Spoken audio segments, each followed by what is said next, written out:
जय हिंद, वंदे मातरम। मैं चंद्रवर्धन आपका स्वागत करता हूं अध्ययन इंफोटेनमेंट के समसामयिकी कार्यक्रम में। हम लोग देख रहे थे जनवरी 2020 का करंट अफेयर्स, जिसमें हम लोगों ने वन लाइनर्स देख लिया था। अब हम लोग देखने वाले हैं करंट अफेयर्स विस्तार से। तो आइए शुरू करते हैं अपना वीडियो। हमारा पहला टॉपिक जो है वह है भारतीय इतिहास Congress, Indian history Congress, IHC। तो हाल ही में IHC का 80वां सत्र कन्नूर, केरल में आयोजित किया गया है। केरल के कन्नूर में, याद रखिएगा। इसमें राजनीतिक और प्रशासनिक अधिकारियों से समग्र संस्कृति को बढ़ावा देने के संवैधानिक कर्तव्य को आगे बढ़ाने का आह्वान किया गया, जो भारत की क्षेत्रीय एकता एवं समृद्धि के लिए महत्वपूर्ण है। ठीक है, आगे देख लेते हैं IHC के बारे में। तो 1935 में इसे स्थापित किया गया था और यह जो है दक्षिण एशिया में पेशेवर इतिहासकारों का सबसे बड़ा संघ है। इसकी सदस्य संख्या कितनी है देख लेते हैं। लगभग 35,000 सदस्य इसमें शामिल होते हैं, जिसमें 2,000 सदस्य प्रत्येक वर्ष IHC सत्र में भाग लेते हैं। उद्देश्य क्या है इसका? तो इतिहास के धर्मनिरपेक्ष और वैज्ञानिक लेखन को बढ़ावा देना इसका उद्देश्य है। ठीक है, आगे देख लेते हैं उत्पत्ति के बारे में। तो BISM ने पुणे में अपनी रजत जयंती मनाने के लिए 1935 में एक अखिल भारतीय कांग्रेस का आयोजन किया था, जहां लगभग 50 प्रतिनिधियों के साथ IHC का जन्म हुआ था। अब देख लेते हैं BISM क्या है। तो इसका पूरा नाम है भारत इतिहास संशोधक मंडल। भारत इतिहास संशोधक मंडल की स्थापना 1910 में पुणे में विश्वनाथ काशी रजवाड़े ने केसी मेहंडल के सहयोग से किया था। तो याद रखिएगा, BISM की स्थापना जो है 1910 में पुणे में हुई थी। किसके द्वारा? तो विश्वनाथ काशीनाथ रजवाड़े के द्वारा। और किसके सहयोग से? तो केसी मेहंडल के सहयोग से। ठीक है, इंपॉर्टेंट पॉइंट है, याद रखिएगा। नेक्स्ट देख लेते हैं। नेक्स्ट पॉइंट है हमारा भीमा कोरेगांव की वर्षगांठ।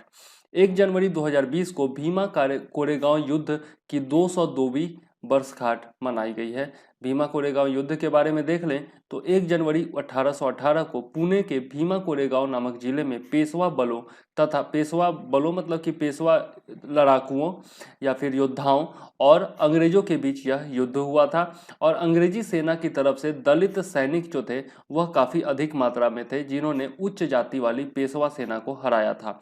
अतः इसे दलित का प्रतीक माना जाता है, दलित वर्ग का प्रतीक माना जाता है। इसे महार दलितों की ब्राह्मण पेशवाओं पर जीत के रूप में मनाया जाता है। ठीक है, याद रखिएगा, महार दलितों की ब्राह्मण पेशवाओं पर जीत के रूप में इसे मनाया जाता है।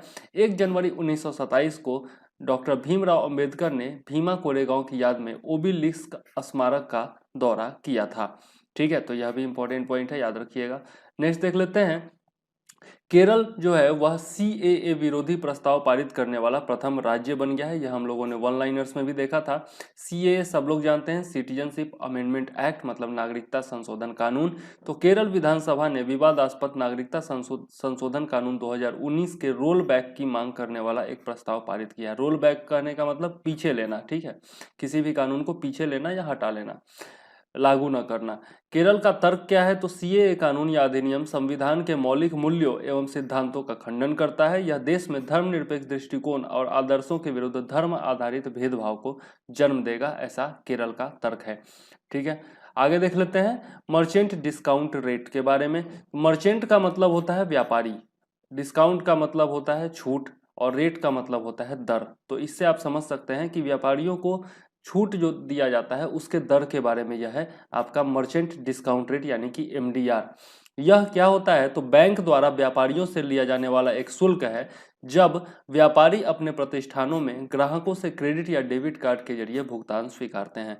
मतलब हम लोग चाहते हैं अपने डेबिट कार्ड या क्रेडिट कार्ड को स्वैप करा करके और किसी भी व्यापारी के पास, और वहां से जो है पैसा भुगतान करते हैं। तो जब हम लोग भुगतान करते हैं ना, तो व्यापारियों से बैंक के द्वारा यह शुल्क लिया जाता है, आपका MDR। ठीक है, और MDR जो है वह कार्ड जारी करने वाला बैंक, ऋणदाता यानी कि जो व्यापारी है जिसने POS टर्मिनल स्थापित किया है, और पेमेंट गेटवे यानी कि मास्टर कार्ड या वीजा को प्रतिकर यानी कि कॉम्पेंसेट करता है। ठीक है, मतलब कि व्यापारियों से शुल्क लेकर के और उसके बाद जो है MDR क्या करता है कि बैंक जिसने कार्ड जारी किया है उसको, ऋणदाता जिसने कि मतलब पीओएस टर्मिनल स्थापित किया है उसको, और पेमेंट गेटवे यानी कि मास्टर कार्ड या वीजा को भी सबको कॉम्पेंसेट करता है। ठीक है, तो एमडीआर शुल्क क्या होता है? एमडीआर शुल्क जो है वह बैंक तथा व्यापारी के बीच पूर्व निर्धारित अनुपात में साझा किया जाता है, मतलब पहले से ही निर्धारित होता है कि कितना जो है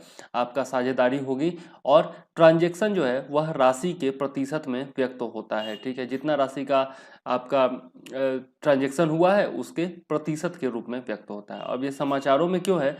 तो जनवरी से 50 करोड़ या अधिक टर्न ओवर वाली सभी कंपनियों के लिए रुपे डेबिट कार्ड तथा यूपीआई क्यूआर कोड के जरिए भुगतान की सुविधा देना जरूरी होगा, अनिवार्य हो जाएगा, जिसके तहत व्यापारियों तथा ग्राहकों से कोई एमडीआर शुल्क नहीं लिया जाएगा। तो बहुत इंपॉर्टेंट है, बहुत ज़्यादा राहत की बात है। आगे देख लेते हैं, central equipment identity register CEIR, यह क्या है? तो यह एक वेब पोर्टल है जिसके माध्यम से दिल्ली में खोए हुए या चोरी किए गए मोबाइल का पता लगाया जा सकेगा या किसी मोबाइल को ब्लॉक किया जा सकेगा। तो यह दिल्ली से संबंधित है, यह याद रखिएगा। यह वेब पोर्टल दूरसंचार विभाग के तहत काम करेगा, मतलब टेलीकॉम डिपार्टमेंट के तहत। CEIR पोर्टल पर ब्लैक लिस्टेड नंबरों या मोबाइलों के IMEI नंबरों की सूची भी होगी। IMEI नंबर देखते हैं आप लोग, बैटरी पर, मोबाइल के बैटरी पर लिखा होता है, जिन्हें नेटवर्क उपलब्ध कराने की अनुमति नहीं दी जाएगी। मतलब जो भी नंबर या मोबाइल ब्लैक लिस्टेड होंगे उन्हें नेटवर्क उपलब्ध कराने की अनुमति नहीं दी जाएगी। पोर्टल के माध्यम से आम नागरिक अपने चोरी हुए या खोए हुए मोबाइल फोन को ब्लॉक करने का आग्रह कर सकते हैं। IMEI नंबर क्या होता है तो देख लेते हैं। यह सामान्यतः 15 अंकों का एक अनोखा अंक होता है जो बैटरी पर अंकित होता है। International mobile equipment identity, IMEI का फुल फॉर्म है international mobile equipment identity. IMEI number अपनाने वाला पहला देश कौन था? तो ऑस्ट्रेलिया था। यह बहुत इंपॉर्टेंट है, याद रखिएगा, पूछा जा सकता है।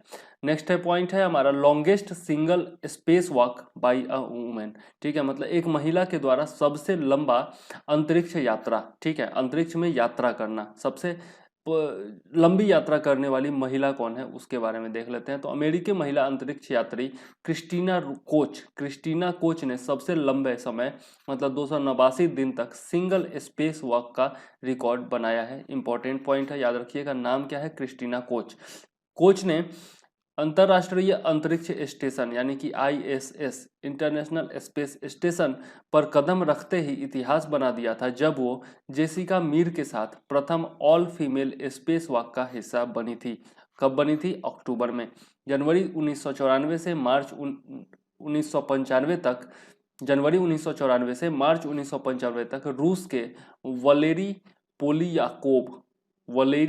पोलियाकोव ने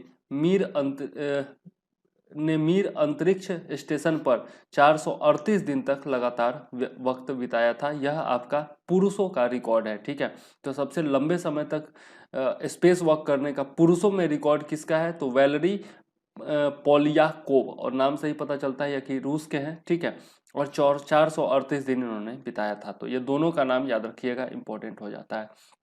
आगे देख लेते हैं बांधवगढ़ टाइगर रिजर्व के बारे में, जो कि है कहाँ? मध्य प्रदेश में है। तो सतपुरा पहाड़ी रेंज के उत्तरी किनारे पर मध्य प्रदेश के सुदूर उत्तरी पूर्वी छोर पर स्थित बांधवगढ़ रिजर्व को हाथियों की पहली कॉलोनी प्राप्त हुई है।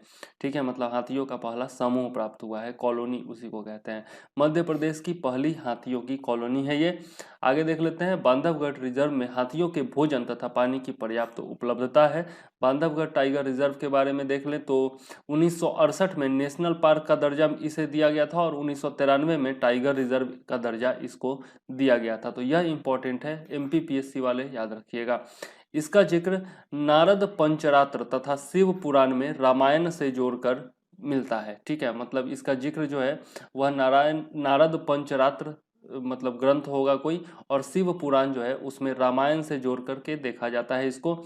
इस क्षेत्र में सेंगर, कलचुड़ी तथा बघेल राजवंशों ने शासन किया था। ठीक है, इससे पहले मध्य प्रदेश में हाथियों की मौजूदगी नहीं थी। ठीक, तो यह पहला है इसलिए इंपॉर्टेंट है, खास करके MP के जो स्टूडेंट्स हैं वो जरूर याद रखिएगा। नेक्स्ट देख लेते हैं ई विक्रय प्लेटफॉर्म। विक्रय मतलब जानते ही आप लोग, बेचना। तो तो यह केंद्रीय वित्त मंत्रालय द्वारा लॉन्च किया गया ई ऑक्शन मतलब कि इंटरनेट के द्वारा नीलामी के लिए एक पोर्टल है। उद्देश्य क्या है इसका, तो बैंकों को जब्त संपत्तियों की नीलामी हेतु एक पारदर्शी नीलामी प्रक्रिया की सुविधा उपलब्ध कराना। मतलब कि यदि बैंक से आपने लोन लिया है और वापस नहीं किया, मान लिया कार लोन लिया वापस नहीं किया, तो बैंक जो है क्या करती है, आपका कार उठा करके ले जाती है। तो वैसी जो संपत्ति बहुत पुरानी हो जाती है तो उसको क्या करती है बैंक जो है वह नीलामी प्रक्रिया के द्वारा बेच देती है। ठीक है, तो वही बैंक को जो है एक ट्रांसपेरेंट ऑक्शन सिस्टम प्रदान करने के लिए यह जो है आपका पोर्टल उपलब्ध कराया गया है। इसमें क्या किया जाएगा, तो प्रॉपर्टी सर्च की सुविधा तथा सभी सार्वजनिक क्षेत्र के बैंकों की ई नीलामी साइट्स का नेविगेशनल लिंक उपलब्ध होगा। ठीक है, आगे देख लेते हैं लॉन्ग मार्च 5 के बारे में। चीन ने अपने सबसे बड़े कैरियर मतलब ढोने वाला, ठीक है, तो लॉन्ग मार्च 5 के जरिए सिजियान 20 उपग्रह को दक्षिणी चीन के हैनान प्रांत स्थित वेनचांग स्पेस लॉन्च सेंटर से सफलतापूर्वक लॉन्च किया है। ठीक है, तो उपग्रह का नाम क्या है, सिंजियान 20 उपग्रह, बस इतना याद रखिएगा। और रॉकेट का नाम है लॉन्ग मार्च 5। ठीक, लॉन्ग मार्च 5 को CZ5 भी कहा जाता है। यह चीन का सबसे भारी और एडवांस कम्युनिकेशन सैटेलाइट लॉन्चर है। इसका भार जो है वह 25 टन है और लोअर अर्थ ऑर्बिट तथा 14 टन भार को यह जो है जियो सिंक्रोनस ऑर्बिट में ले जा सकता है। मतलब यदि 25 टन तक का भार है तो उसको यह लोअर अर्थ ऑर्बिट में ले जा सकता है, और यदि 14 टन भार है तो यह इसको जियो सिंक्रोनस ऑर्बिट यानी कि भू स्थिर कक्षा तक में ले जा सकता है। यह लॉन्च चीन के मंगल मिशन 2020 के लिए महत्वपूर्ण कदम है, और अब तो जो है मंगल मिशन चीन का लॉन्च भी हो चुका है। ठीक है, तो आगे देख लेते हैं। नेक्स्ट है हमारा 2 जनवरी का, तो गुरु गोविंद सिंह की जयंती मनाई गई, 355वीं जयंती मनाई गई। बहुत ही इंपॉर्टेंट पॉइंट है, इससे क्वेश्चन पूछा जा सकता है, याद रखिएगा। 2 जनवरी 2020 को गुरु गोविंद सिंह जी की 355वीं जयंती मनाई गई है। 10वें मतलब सिखों के 10वें गुरु थे आपका गुरु गोविंद सिंह जी। ठीक है, और 22 दिसंबर 1666 को इनका जन्म हुआ था। 22 दिसंबर 1666 को नानक शाही कैलेंडर के अनुसार गुरु गोविंद सिंह की जयंती हर वर्ष कभी दिसंबर और कभी जनवरी में मनाई जाती है ग्रिगोरियन कैलेंडर के अनुसार। 9वें सिख गुरु तेग बहादुर जो थे वो इनके पिता थे। ठीक है, और इनकी मृत्यु के बाद गुरु गोविंद सिंह मात्र 9 वर्ष की उम्र में 10वें सिख गुरु बन गए थे। ठीक है, तो 9वें सिख गुरु जो थे गुरु तेग बहादुर, जिनकी हत्या की गई थी, तो उनके बाद जो है यह तुरंत ही सिख गुरु बन गए थे, 10वें सिख गुरु बन गए थे। उन्होंने बाल ढकने के लिए पगड़ी की शुरुआत की थी, इंपॉर्टेंट है। गुरु गोविंद सिंह जी ने खालसा पंथ की भी शुरुआत की थी, यह तो बहुत बार पूछा जा चुका है, तो याद रखिएगा। मुक्तसर युद्ध 1705 में इन्होंने मुगलों के खिलाफ लड़ाई लड़ी थी। ठीक है, और उस समय शासक कौन था, 1707 में मृत्यु हुई थी औरंगजेब की, तो यह जो है औरंगजेब ही उस समय रहा होगा। ठीक है, आगे देख लेते हैं। 1708 में गुरु गोविंद सिंह जी की हत्या कर दी गई थी। इन्होंने खालसा और सिखों के धार्मिक ग्रंथ गुरु ग्रंथ साहिब को अगला गुरु बताया था दोनों समुदायों के लिए। ठीक है, यह इंपॉर्टेंट है, याद रखिएगा। नेक्स्ट पॉइंट है हमारा political parties registration tracking management system. यह राजनीतिक दलों के लिए एक नई ऑनलाइन ट्रैकिंग प्रणाली है जिसकी शुरुआत हाल ही में चुनाव आयोग ने की है। प्रमुख विशेषताएं देख लेते हैं, तो इसमें राजनीतिक दल वास्तविक समय में पोल पैनल को भेजे गए अपने पंजीकरण आवेदन को ट्रैक कर सकते हैं। यह 1 जनवरी 2020 के बाद पंजीकृत राजनीतिक दलों पर लागू होगा। जो भी दल हैं जिनका रजिस्ट्रेशन हो चुका है वो इसके माध्यम से अपना काम कर सकते हैं। यह काम कैसे करेगा, तो 1 जनवरी के बाद पंजीकरण हेतु आवेदन देने वाले दल अपने आवेदन की प्रगति ट्रैक कर सकते हैं। स्टेटस अपडेट इन्हें ईमेल या SMS के जरिए मिल जाएगा।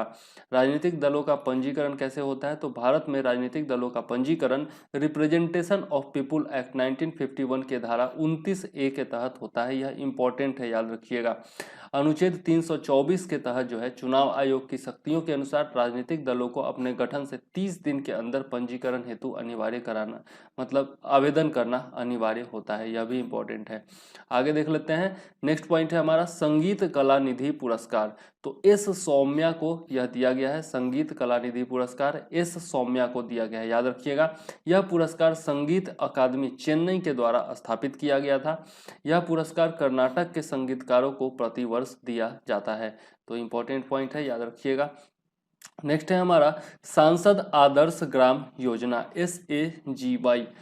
कुल 790 सांसदों में मात्र 252 सदस्यों ने SAGY के चौथे चरण में ग्राम पंचायतों को अपनाया। सांसद आदर्श ग्राम योजना दरअसल मोदी जी लेकर के आए थे, जिसके तहत प्रत्येक जो सांसद है उसको जो है गांव गोद लेना है, दो गांव गोद लेने के लिए उनको कहा गया था। ठीक है, तो अब जो है इसका विस्तार किया गया था, लेकिन देखा गया कि टोटल राज्यसभा और लोकसभा मिलाकर के 790 सांसदों में केवल 252 सदस्यों ने ही मतलब कि सांसद आदर्श ग्राम योजना के चौथे चरण में ग्राम पंचायतों को एडॉप्ट किया या फिर गोद लिया।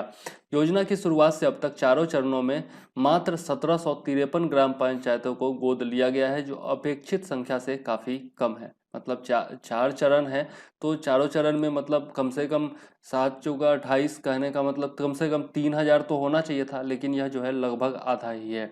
योजना के बारे में देख लेते हैं, तो 2014 में शुरू की गई यह एक ग्रामीण विकास परियोजना है, जिसके तहत संसद सदस्य प्रत्येक सदस्य को 2019 तक 3 गांव गोद लेकर उनका भौतिक, संस्थागत और संरचनात्मक विकास करना निश्चित हुआ था। सॉरी, 2 मैंने बता दिया था पहले, यहाँ पर 3 गांव, प्रत्येक को जो है 3 गांव 2019 तक गोद लेना था।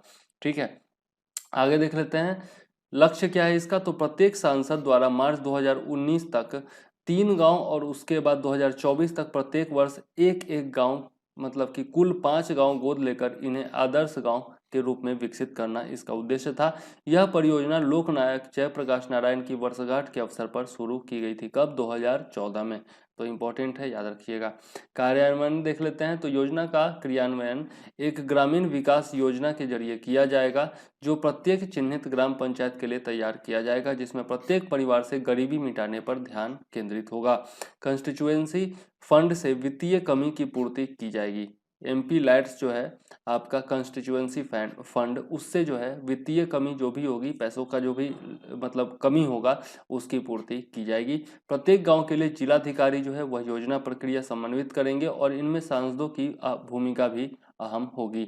नई तकनीकों को समायोजित कर नवाचार को प्रोत्साहन देना कार्यक्रम का महत्वपूर्ण पहलू है। इसमें स्पेस एप्लीकेशन कार्यक्रम के लिए रिमोट सेंसिंग, मोबाइल आधारित तकनीक जांच के लिए तथा उत्पादकता बढ़ोतरी के लिए कृषि तकनीक इत्यादि शामिल होंगे।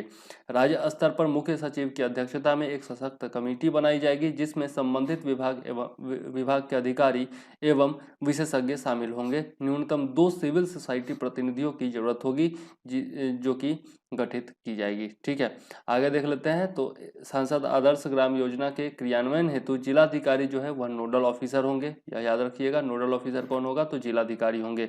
वो साझेदार विभागों के साथ समीक्षा बैठक प्रत्येक माह आयोजित करेंगे। इन समीक्षा बैठकों की अध्यक्षता संबंधित सांसद ही करेंगे। SAGY सामुदायिक भागीदारी पर ध्यान केंद्रित करेगा और इस प्रकार गांवों में अन्य विकास प्रक्रिया भी संचालित की जा सकेंगी। नेक्स्ट देख लेते हैं। नेक्स्ट पॉइंट है हमारा agreement on prohibition of attacks against nuclear installation and facility. ठीक है, एग्रीमेंट मतलब समझौता, प्रोहिबिशन मतलब रुकावट, ठीक है, और attacks against nuclear installation and facility मतलब कि जो आपका नाभिकीय इंस्टॉलेशन है और जो सुविधाएं हैं उन पर अटैक को रोकने के लिए समझौता। ठीक है, तो भारत और पाकिस्तान ने इस समझौते के तहत अपने अपने नाभिकीय स्थापनाओं की जानकारी साझा की है। इसे नॉन न्यूक्लियर एग्रेशन एग्रीमेंट भी कहते हैं, जिसके तहत प्रत्येक वर्ष भारत और पाकिस्तान यह जानकारी साझा करते हैं कि भैया हमारे यहाँ इतने नाभिकीय अस्त्र हैं और आपके यहाँ इतने नाभिकीय अस्त्र हैं, तो यह साझेदारी की जाती है। यह समझौता 31 दिसंबर 1988 को हस्ताक्षरित हुआ था, जो 27 जनवरी 1991 से क्रियान्वित हुआ। यह इंपॉर्टेंट है, याद रखिएगा। समझौते के महत्व के बारे में देख लेते हैं और ज़रूरत क्या है समझौते की। तो 1981 में इजरायली लड़ाकू विमानों ने इराक के ओसीराक रिएक्टर पर हमला कर उसे बर्बाद कर दिया था। पाकिस्तान ने भी 1971 युद्ध के बाद कई बार भारत के विरुद्ध ऐसी ही योजना बनाई थी, जैसे ऑपरेशन ब्रास ट्रैक्स 1987। उसके बाद जो है पाकिस्तान ने अपने नाभिकीय स्थापनाओं को हाई अलर्ट पर रख दिया था। कब? ऑपरेशन ब्रास ट्रैक्स के बाद, ब्रास टैक्स 1987 के बाद। अतः इस प्रकार के समझौते की जरूरत महसूस की गई ताकि भविष्य में नाभिकीय युद्ध की संभावना उत्पन्न न हो। मतलब यहाँ से भारत की तरफ से कोई भी रिटेलिएशन होता है, पहले तो वो उकसाता है पाकिस्तान, और भारत की तरफ से कोई भी रिटेलिएशन होता है तो वो जो है अपने जितने भी न्यूक्लियर वेपन्स है उनको क्या करता है, हाई अलर्ट पर रख देता है और डराने की कोशिश करता है। ठीक है, तो इस प्रकार से जो है एक समझौता किया गया कि हम लोग जो है आपस में न्यूक्लियर वार कम से कम टाल सकें, इसके लिए यह समझौता है।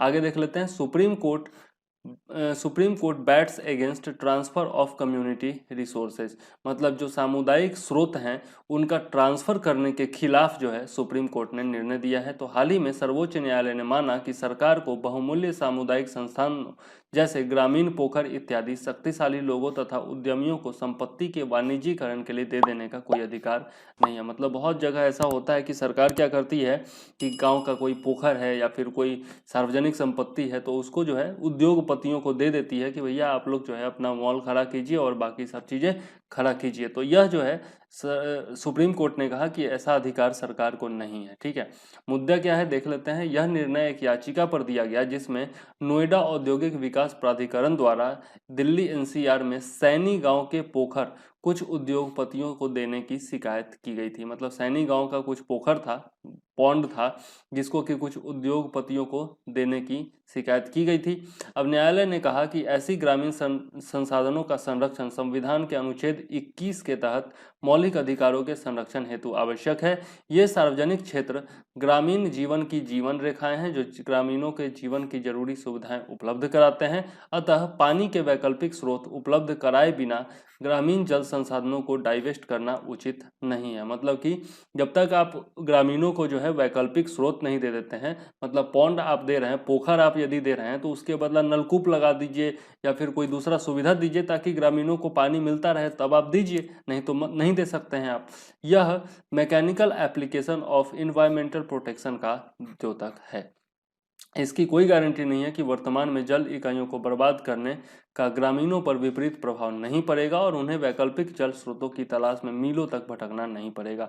तो ऐसा व्यवस्था कीजिए कि भैया जो है ग्रामीणों को अलग अलग मतलब कि दूरी तक भटकना न पड़े पानी के लिए और उनको जो है अपने पास ही शुद्ध पेयजल उपलब्ध हो, तब जाकर के आपको देने का अधिकार है, अन्यथा नहीं है। ठीक है, नेक्स्ट देख लेते हैं मनी ऐप के बारे में। इसके बारे में हम लोग वन लाइनर्स में भी पढ़ा था। यह आरबीआई के द्वारा, आरबीआई मतलब रिजर्व बैंक ऑफ इंडिया के द्वारा जारी किया गया मोबाइल ऐप है, लॉन्च किया गया है, जिसकी मदद से अंधे लोग भी करेंसी नोटों की पहचान कर सकेंगे।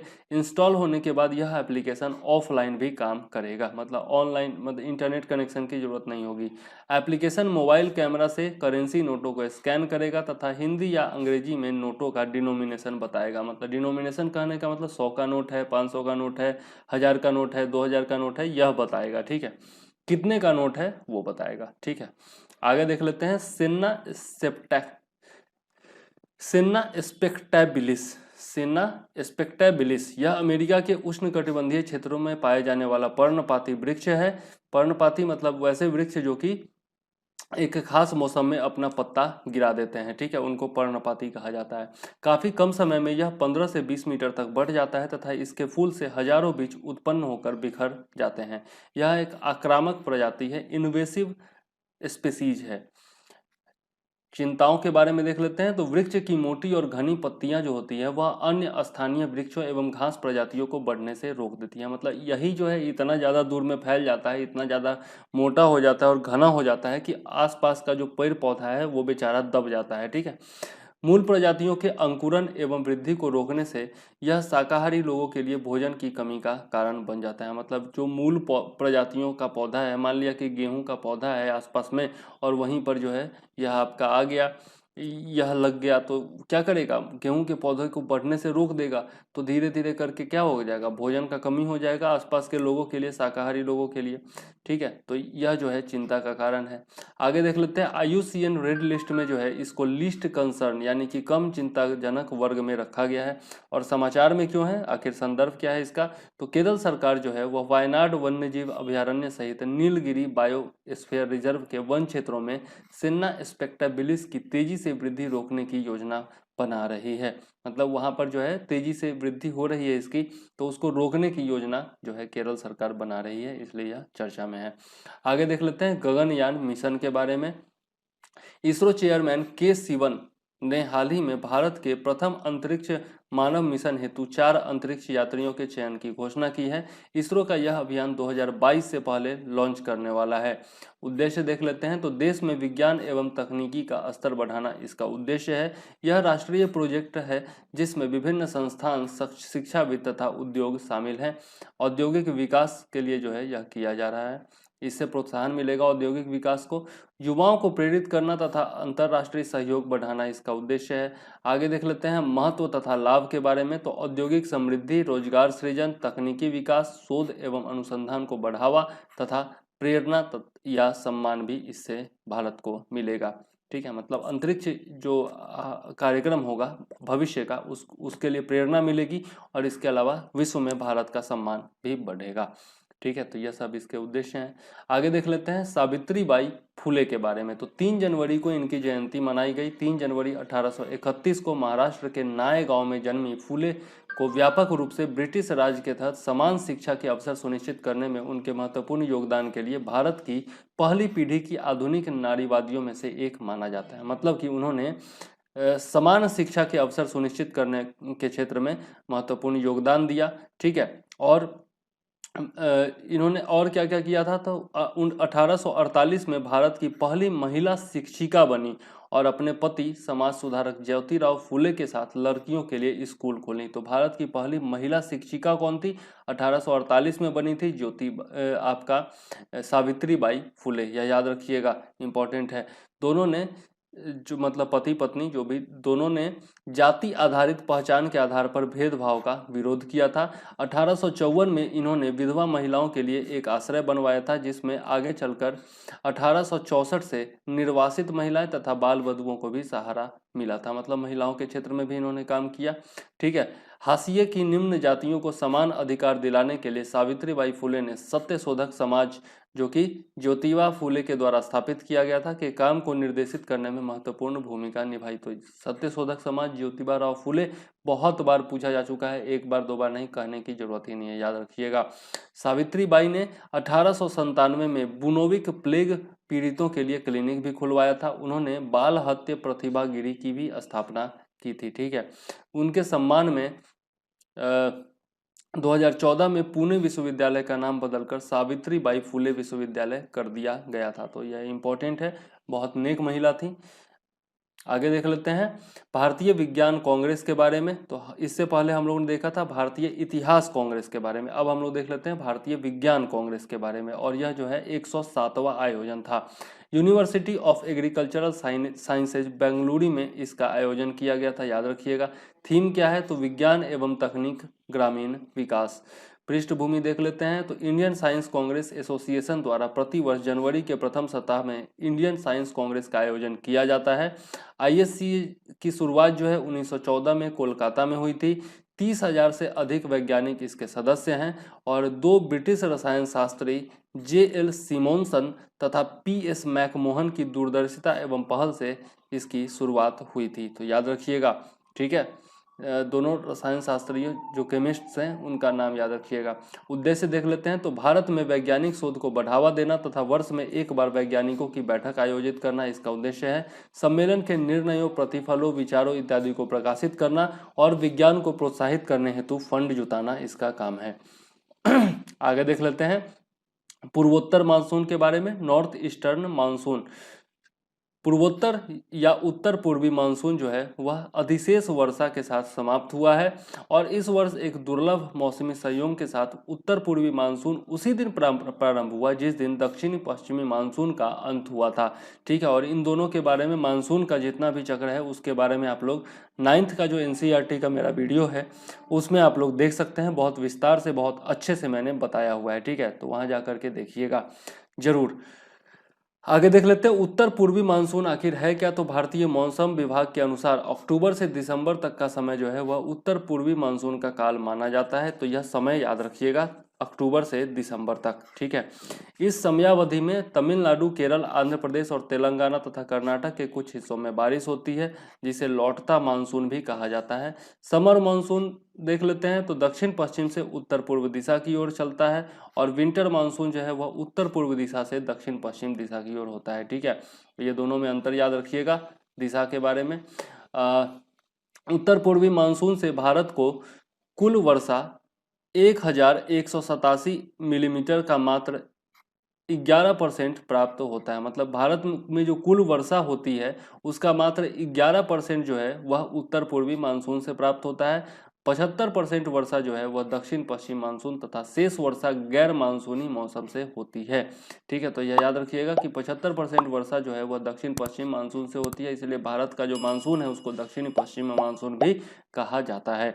उत्तर पूर्वी मानसून की उत्पत्ति पश्चिमी विक्षोभ से होती है। अफगानिस्तान तथा ईरान से पूर्व की ओर बहती वायु भूमध्य सागर तथा अटलांटिक महासागर से भी नमी प्राप्त करता है। जम्मू कश्मीर, हिमाचल प्रदेश तथा उत्तराखंड के पहाड़ी क्षेत्रों में यह बर्फबारी कराता है, और लौटते हुए भारत के दक्षिणी भागों में इससे वर्षा होती है। ठीक है, आगे देख लेते हैं। नेक्स्ट पॉइंट है हमारा year of nurse and midwife 2020। World health assembly ने वर्ष 2020 को नर्स तथा मिडवाइफ का वर्ष घोषित किया है। ठीक है, यह याद रखिएगा, नर्स तथा मिडवाइफ का वर्ष घोषित किया है वर्ष 2020 को। किसने?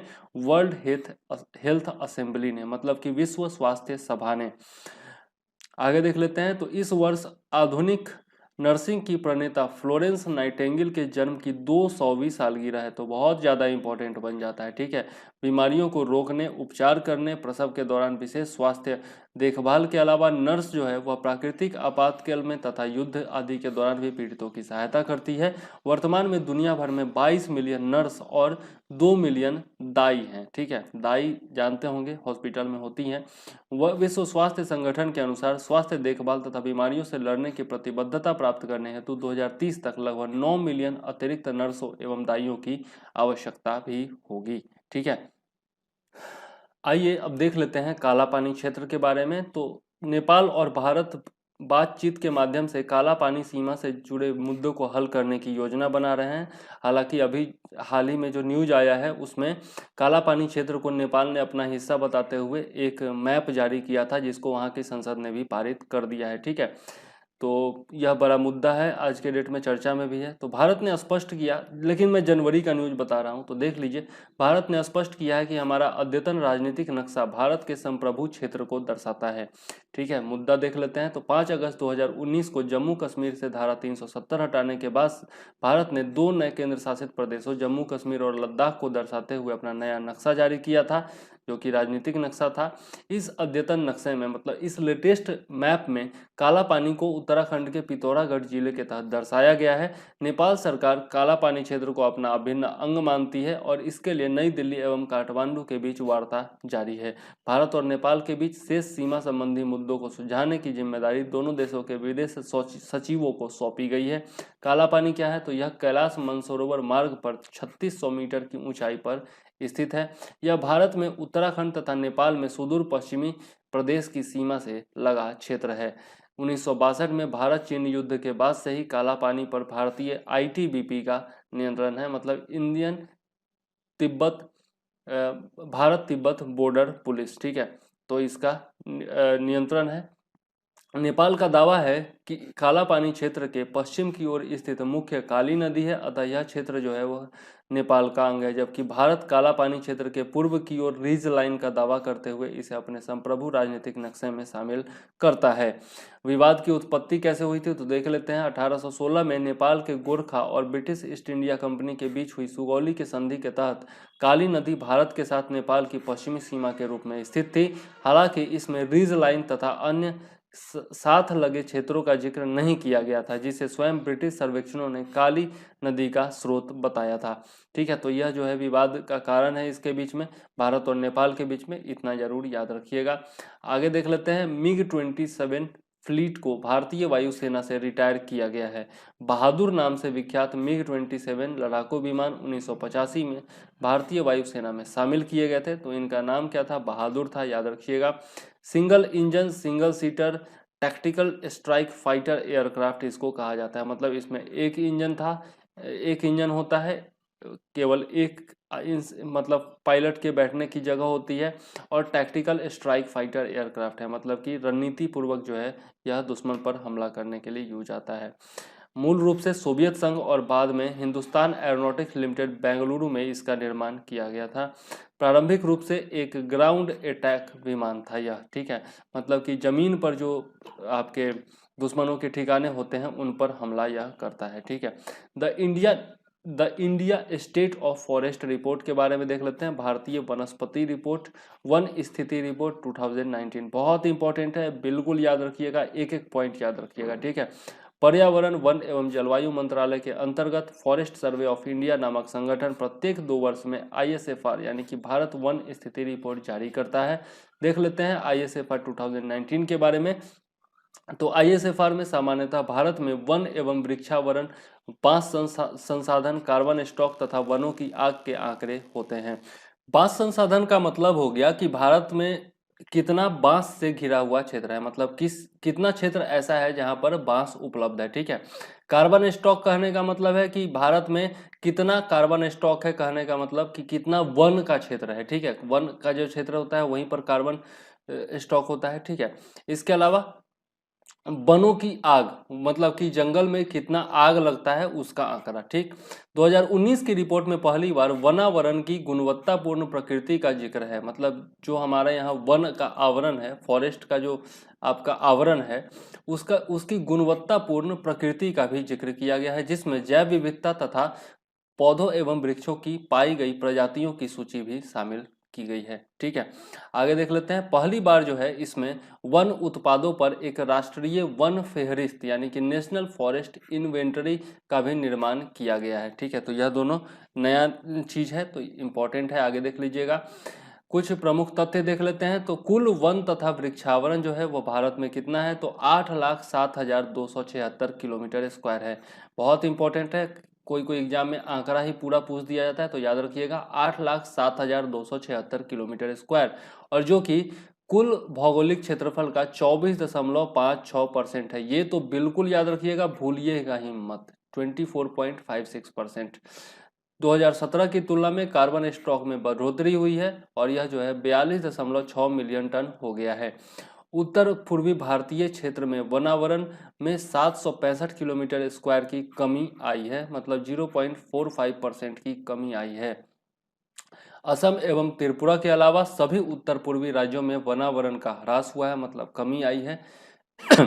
इस कमी का कारण पारंपरिक शिफ्टिंग कल्टीवेशन है, ठीक है।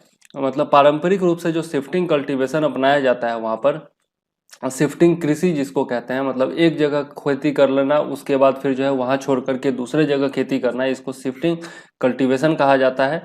आगे देख लेते हैं। 2017 की तुलना में मैंग्रोव आवरण जो है वह 54 किलोमीटर स्क्वायर बढ़ गया है, मतलब कि 1.10% बढ़ा है, ठीक है। आगे देख लेते हैं। वनावरण में सबसे अधिक वृद्धि दर्ज करने वाले 3 शीर्ष राज्य कौन कौन है, तो कर्नाटक है, यहाँ पर 1025 किलोमीटर स्क्वायर बढ़ा है। आंकड़ा मत याद रखिएगा, लेकिन राज्य जरूर याद रखिएगा। तो सबसे ज्यादा वनावरण में वृद्धि कर्नाटक में हुई है, उसके बाद आंध्र प्रदेश में, और उसके बाद केरल जो है वो तीसरे स्थान पर है, ठीक है। क्षेत्रफल के अनुसार सबसे अधिक वनावरण वाले शीर्ष 5 राज्य कौन कौन है, तो मध्य प्रदेश है, अरुणाचल प्रदेश है, उसके बाद छत्तीसगढ़, उड़ीसा और महाराष्ट्र का स्थान आता है। तो ये टॉप 5 है, ठीक है। यह जो हो गया क्षेत्रफल के अनुसार सबसे अधिक वनावरण वाला हो गया, और यह जो मैंने पहले बताया वो वृद्धि सबसे ज्यादा किसमें हुआ है, उसका 3 राज्य है, ठीक है।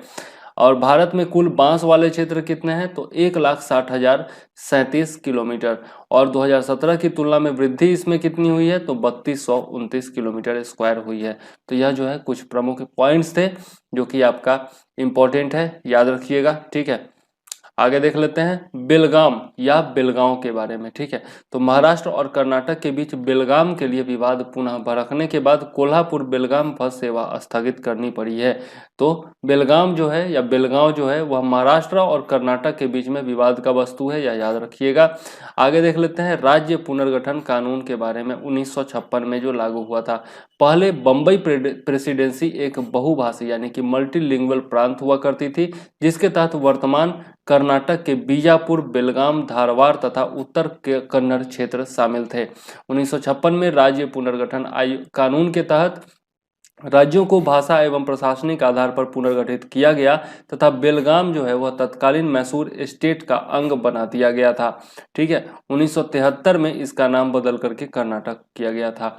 महाजन आयोग के बारे में देख लेते हैं। तो महाराष्ट्र सरकार ने सितंबर 1957 में इसके विरुद्ध कर्नाटक केंद्र सरकार से शिकायत की, जिसके फलस्वरूप अक्टूबर 1966 में जस्टिस मेहर चंद महाजन की अध्यक्षता में महाजन आयोग का गठन किया गया था। इंपॉर्टेंट है, याद रखिएगा। खास करके महाराष्ट्र और आपका जो कर्नाटका के स्टूडेंट्स यदि कोई हो तो याद रखिएगा। 1967 में महाजन आयोग ने अपनी रिपोर्ट में 264 गांव महाराष्ट्र को वापस लौटाने तथा बेलगाम सहित 247 गांव कर्नाटक में ही रहने देने की सिफारिश की थी। महाराष्ट्र ने इस सिफारिश को स्वीकार नहीं किया और बेलगांव सहित 865 गांवों पर अपना दावा पेश करता रहा, जो महाराष्ट्र और कर्नाटक के बीच में आज विवाद का कारण बना हुआ है। तो इस विवाद के बारे में हम लोगों ने देख लिया कि बेलगांव के बारे में विवाद क्यों है महाराष्ट्र और कर्नाटक के बीच। आगे देख लेते हैं। नेक्स्ट पॉइंट है हमारा भारत में पाई जाने वाली पौधों की बाहरी प्रजातियां। तो कुछ बाहरी प्रजातियां भारत के बाहर की जो है वो देख लेते हैं, जो कि भारत में पाई जाती हैं लेकिन बाहरी प्रजातियां हैं। ठीक है, एलियन प्रजाति इसीलिए इसको कहा गया है। तो नाम है पहला जो है वह है अफ्रीकन एप्पल स्नेल। मुख्यतः जो है अंडमान निकोबार में पाई जाती है, लेकिन अब जो है संपूर्ण भारत में फैल चुकी है। तो अंडमान निकोबार में ज्यादातर पाई जाती है, याद रखिएगा। पपाया मीलीबग, पपाया मीलीबग, इसने असम, पश्चिम बंगाल तथा तमिलनाडु में पपीता की फसल को काफी नुकसान पहुंचाया है। नेक्स्ट है आपका कॉटन मीलीबग। दक्कन क्षेत्र में कॉटन फसलों के लिए खतरनाक है ये। ठीक है। अमेजॉन सेल्फिन कैटफिश, अमेजॉन सेल्फिन कैटफिश, यह जो है नम भूमियों में मछलियों की बर्बादी के लिए जिम्मेदार है। नेक्स्ट है orange cup coral. Indo east Pacific में इसकी उत्पत्ति होती है। इंडो ईस्ट पैसिफिक मतलब क्या, हिंद महासागर और आपका पूर्वी प्रशांत महासागर के बीच में इसकी उत्पत्ति होती है। अब जो है अंडमान निकोबार द्वीप समूह, आपका कच्छ की खाड़ी, केरल तथा लक्षद्वीप में भी यह पाई जाने लगी है। नेक्स्ट है आपका प्राइम रोज विल्लो। प्राइम रोज विल्लो जो है यह मध्य एवं दक्षिणी अमेरिका की स्थानीय जलीय पौधे की प्रजाति है। ठीक है, तो इस प्रकार से हम लोगों ने कुछ बाहरी पौधों के बारे में देखा जो कि भारत में भी पाए जाने लगे हैं। नेक्स्ट देख लेते हैं नार्मल फोर्ट एंड उदासी मठ।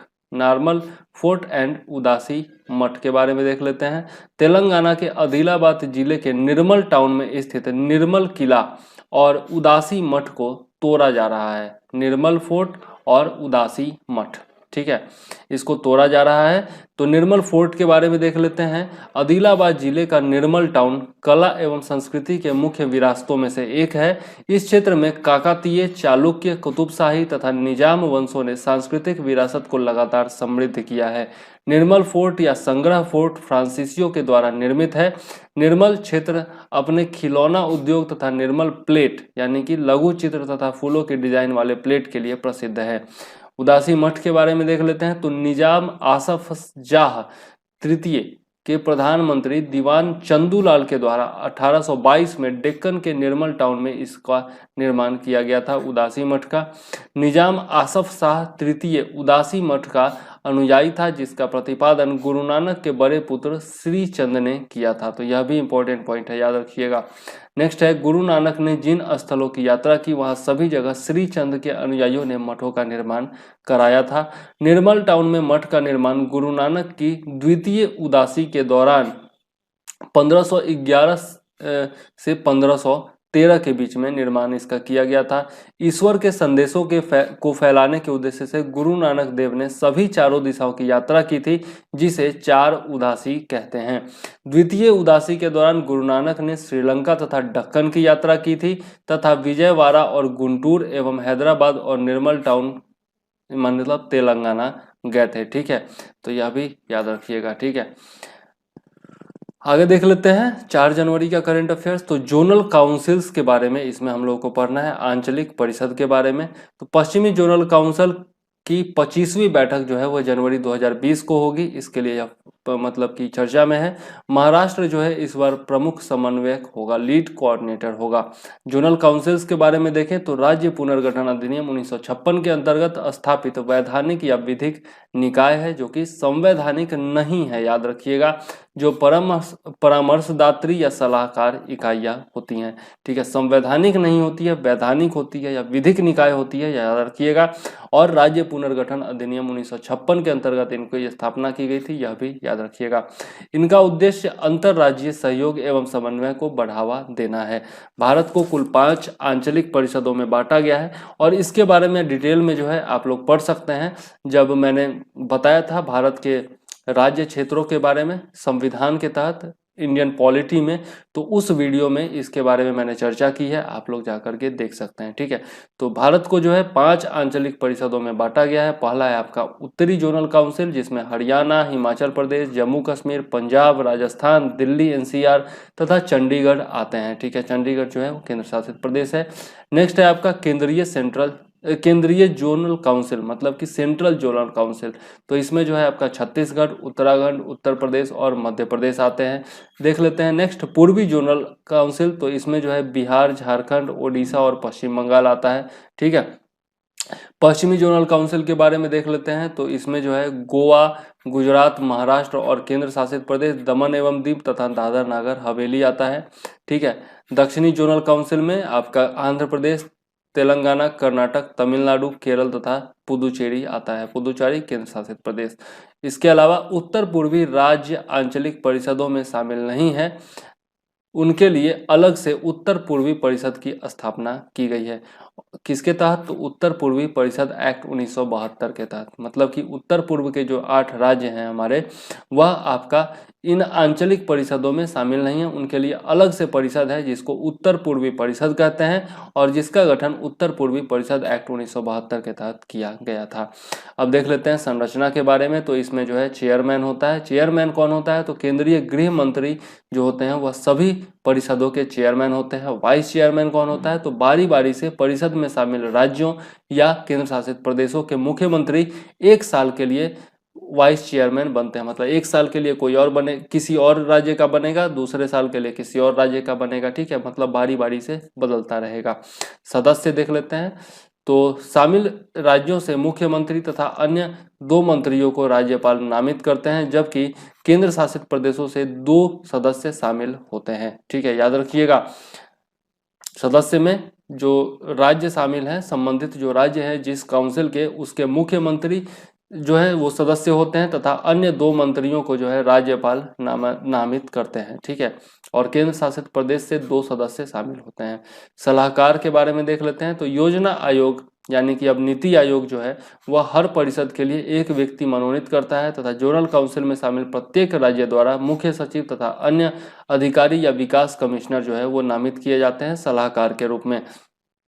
जरूरत अनुसार जोनल काउंसिल की बैठक में केंद्रीय मंत्रियों को भी आमंत्रित किया जा सकता है, ठीक है।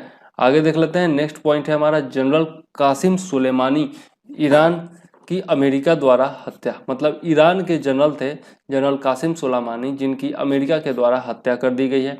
तो ईरानी रिवोल्यूशनरी गार्ड्स के कमांडर जनरल सुलेमानी की इराक यानी कि बगदाद में अमेरिका के द्वारा हत्या के बाद संपूर्ण विश्व में खासकर मध्य पूर्व में तनाव का माहौल बन गया। सुलेमानी लंबे समय से ईरानी कुद्स सेना के प्रमुख थे, जो ईरान के बाहर मध्य पूर्व में ईरानी वर्चस्व के लिए कार्य कर रहे थे। अमेरिका तथा उसके सहयोगियों के खिलाफ अनेक संगठनों की मदद करके उन्होंने काफी समर्थन हासिल किया था, खासकर शिया मुस्लिमों में लोकप्रिय थे, ठीक है। मतलब अमेरिका जहाँ जहाँ मौजूद था ना, वहाँ वहाँ जो है यह अमेरिका के खिलाफ जो संगठन थे उनको जो है प्रोत्साहित कर रहे थे, उनको धन दे रहे थे, सैनिक दे रहे थे, अनेक प्रकार की सुविधाएं दे रहे थे और इसलिए जो है यह काफ़ी लोकप्रिय हो गए थे। अमेरिका के खिलाफ काम कर रहे थे, इसलिए अमेरिका ने मरवा दिया। अब देख लेते हैं ईरानियन रिवोल्यूशनरी गार्ड्स कॉर्प्स के बारे में, IGRC के बारे में। तो ईरानी विद्रोह के बाद 1979 में 1979 में अयातुल्ला रुहुल्ला खोमेनी ने IRGC का गठन किया ताकि नई सरकार में इस्लामिक ऑर्डर सुरक्षित रहे। IRGC में लगभग 1.25 सशस्त्र सैनिक थे जो प्रत्यक्ष या परोक्ष अभियानों में लड़ाई लड़ने में समर्थ थे। IRGC में ही कुद्स सेना में भी शामिल थी, जिसने समय के साथ खुद को लेबनान के हिजबुल्ला, इराक तथा अफगानिस्तान के सेईटी तथा फिलिस्तीन के आतंकी संगठनों से जोड़कर अमेरिका तथा उसके सहयोगी देशों इजराइल, सऊदी अरब के खिलाफ ईरानी वर्चस्व स्थापित किया था। ठीक है, तो यह जो है आपका हिजबुल्ला हो गया या फिर इराक और अफगानिस्तान का सेईटी हो गया और फिलिस्तीन का अन्य जो है, ये सब सारा जो है आतंकी संगठन है जिससे ईरान का जो है आपका कुद्स सेना जो है वह मिलती थी और अमेरिका के खिलाफ षड्यंत्र रचती थी।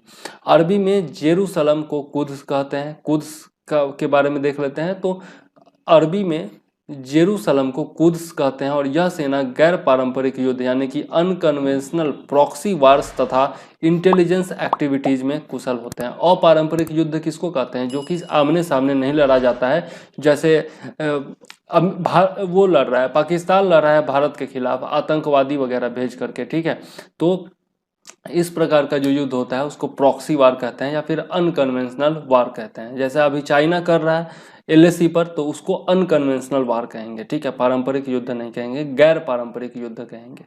इन्होंने अनेक उग्रवादी या आतंकी एक्सट्रीमिस्ट संघों तथा संगठनों को सैन्य, वित्तीय मदद और प्रशिक्षण दिया था।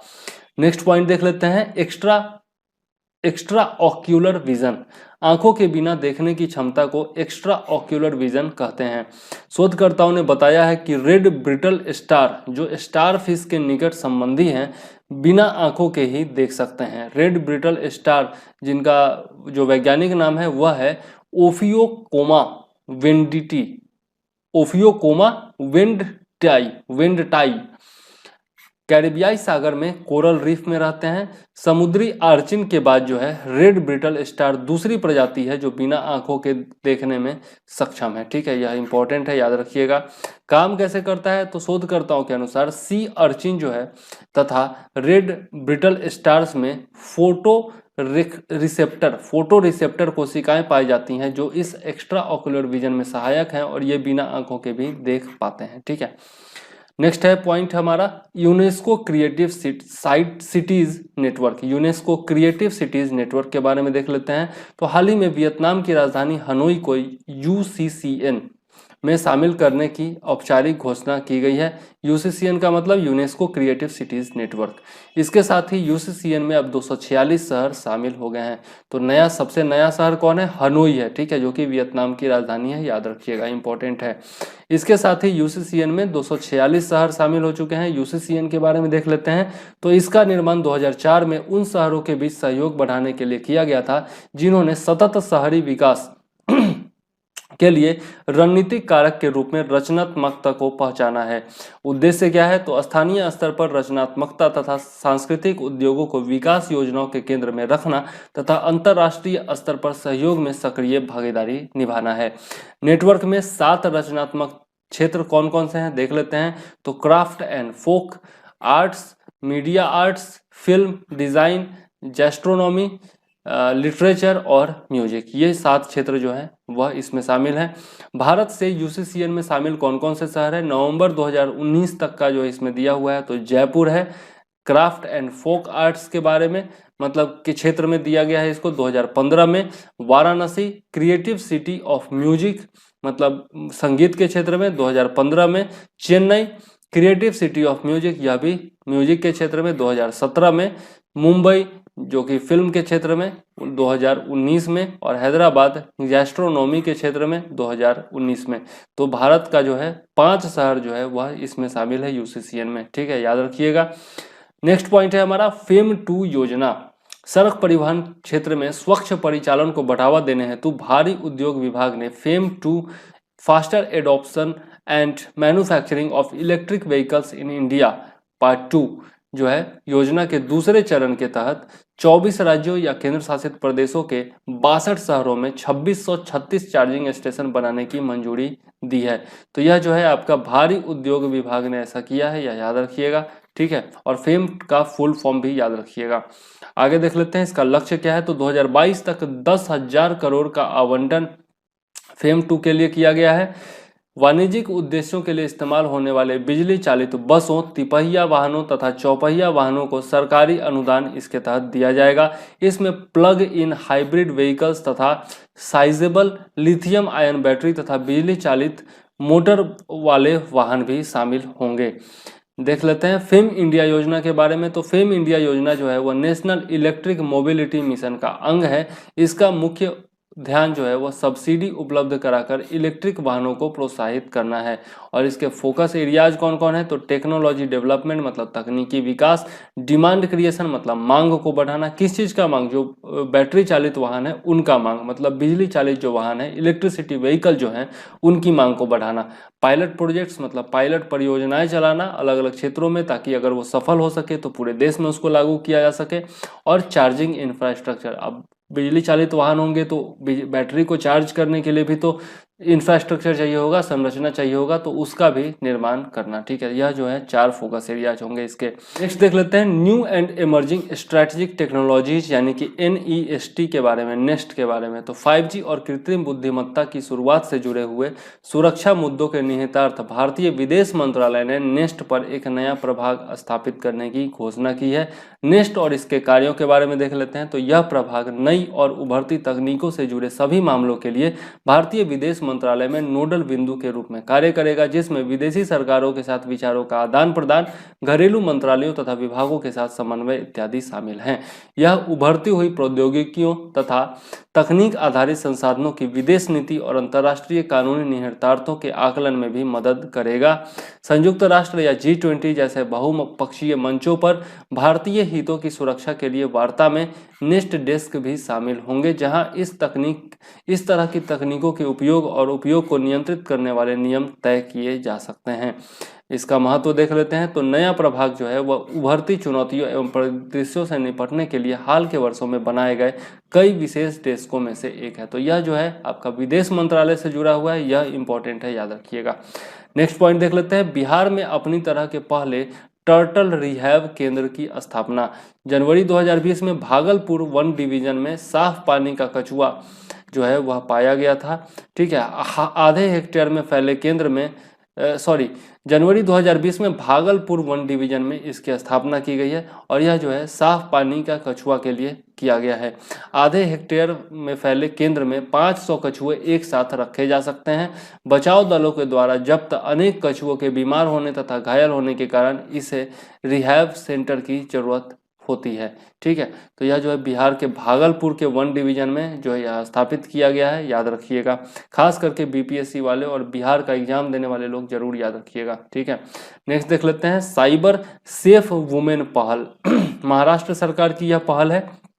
साइबर अपराधों से संबंधित कानूनों तथा महिलाओं एवं बच्चों के विरुद्ध हो रहे शोषण एवं अपराधों के प्रति जागरूकता के लिए सावित्रीबाई फुले के जन्मदिन पर इसे शुरू किया गया है। और इस पहल में महिलाओं को जागरूक किया जाएगा कि किस प्रकार इंटरनेट तथा वेब के दुरुपयोग करके असामाजिक तत्व अपराधों को अंजाम देते हैं। ठीक है, यह हम लोग भी देखते हैं अक्सर जो है इंटरनेट पर जो है लड़कियों से छेड़छाड़ की घटना सामने आती है और लड़कियों को मतलब कि गलत तरीके से ट्रीट करना जो है यह सब शामिल होता है। उनको जो है ब्लैकमेल करना, उनका फ़ोटो ले लेना और उसके बाद फिर जो है ब्लैकमेल करना, इस तरह की घटनाएं होती हैं। तो इसके प्रति जो है महिलाओं को जागरूक किया जाएगा और उनको बताया जाएगा कि किस प्रकार से इंटरनेट पर ठगी का काम होता है और किस प्रकार से उनके साथ बदतमीजी वगैरह हो सकती है। ठीक है, तो उसके प्रति उनको सावधान किया जाता है। नेक्स्ट देख लेते हैं पटोला साड़ी के बारे में। तो खादी एवं ग्रामोद्योग विभाग जो है उसने गुजरात के सुंदरनगर में पहले सिल्क प्रसंस्करण केंद्र का उद्घाटन किया है। बहुत इंपॉर्टेंट है, याद रखिएगा। इससे गुजराती स्थानीय पटोला साड़ियों के लिए कच्चा माल सस्ता होगा तथा इसके उत्पादन बढ़ाने में मदद मिलेगी। पटोला साड़ी जो कि गुजरात का है उसको 2013 में GI टैग दिया गया था, तो यह इंपॉर्टेंट है, याद रखिएगा। ठीक है, आइए अब देख लेते हैं 6 जनवरी 2020 का करंट अफेयर्स। तो यह है प्रधानमंत्री फसल बीमा योजना।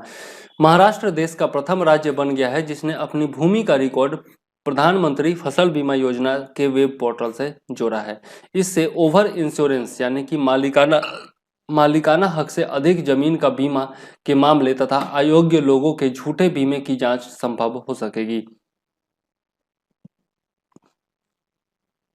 प्रधानमंत्री फसल बीमा योजना अप्रैल 2016 में इस योजना की शुरुआत 3 पूर्ववर्ती बीमा योजनाओं यानी कि national agricultural insurance scheme, weather based crop insurance scheme तथा मॉडिफाइड NAIS को वापस लेकर लाया गया था। यह फसल बीमा योजना मतलब 3 योजनाओं को समाप्त करके यह योजना लाई गई थी। ठीक है, प्रीमियम देख लेते हैं। तो किसानों के द्वारा दिया जाने वाला यूनिफॉर्म प्रीमियम जो है मतलब एक समान प्रीमियम जो होगा वह खरीफ फसल के लिए 2%, रबी फसल के लिए 1.5% तथा वार्षिक वाणिज्यिक तथा बागवानी फसलों के लिए 5% है। ठीक है, तो यह जो है आपका याद रखिएगा प्रीमियम कितना देना पड़ता है किसानों को। ठीक है, नेक्स्ट है आपका ईरान नाभिकीय डील के बारे में देख लेते हैं, ईरान न्यूक्लियर डील के बारे में। तो इस ईरान जो है वह JCPOA joint comprehensive plan of action नाभिकीय डील से पूर्णतया बाहर आ गया है, इसलिए यह चर्चा में है। अमेरिकी सेना द्वारा ईरान के जनरल सुलेमानी की हत्या के बाद प्रतिक्रिया में ईरान ने यह घोषित किया है। JCPOA के बारे में देख लेते हैं। तो अमेरिका, ब्रिटेन,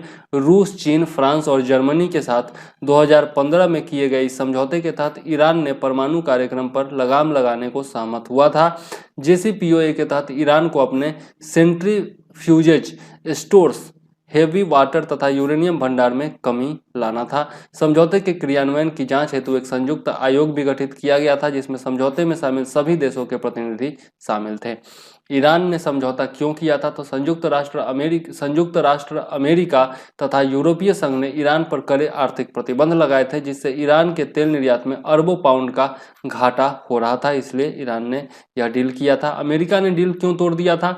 तो ईरान पर हमास तथा हिजबुल्लाह जैसे संगठनों की मदद का आरोप लगाया गया था जिन्हें अमेरिका जो है आतंकी संगठन मानता है, इसलिए अमेरिका अलग हो गया और अब जो है ईरान भी इससे अलग हो गया है। आगे देख लेते हैं Asia Pacific Drosophila research conference. Asia प्रशांत ड्रोसोफिला अनुसंधान सम्मेलन का 5वां संस्करण पुणे में आयोजित हो रहा है। यह सम्मेलन Indian institute of science education and research IISER के द्वारा पहली बार भारत में आयोजित किया जा रहा है, तो इंपॉर्टेंट है, याद रखिएगा।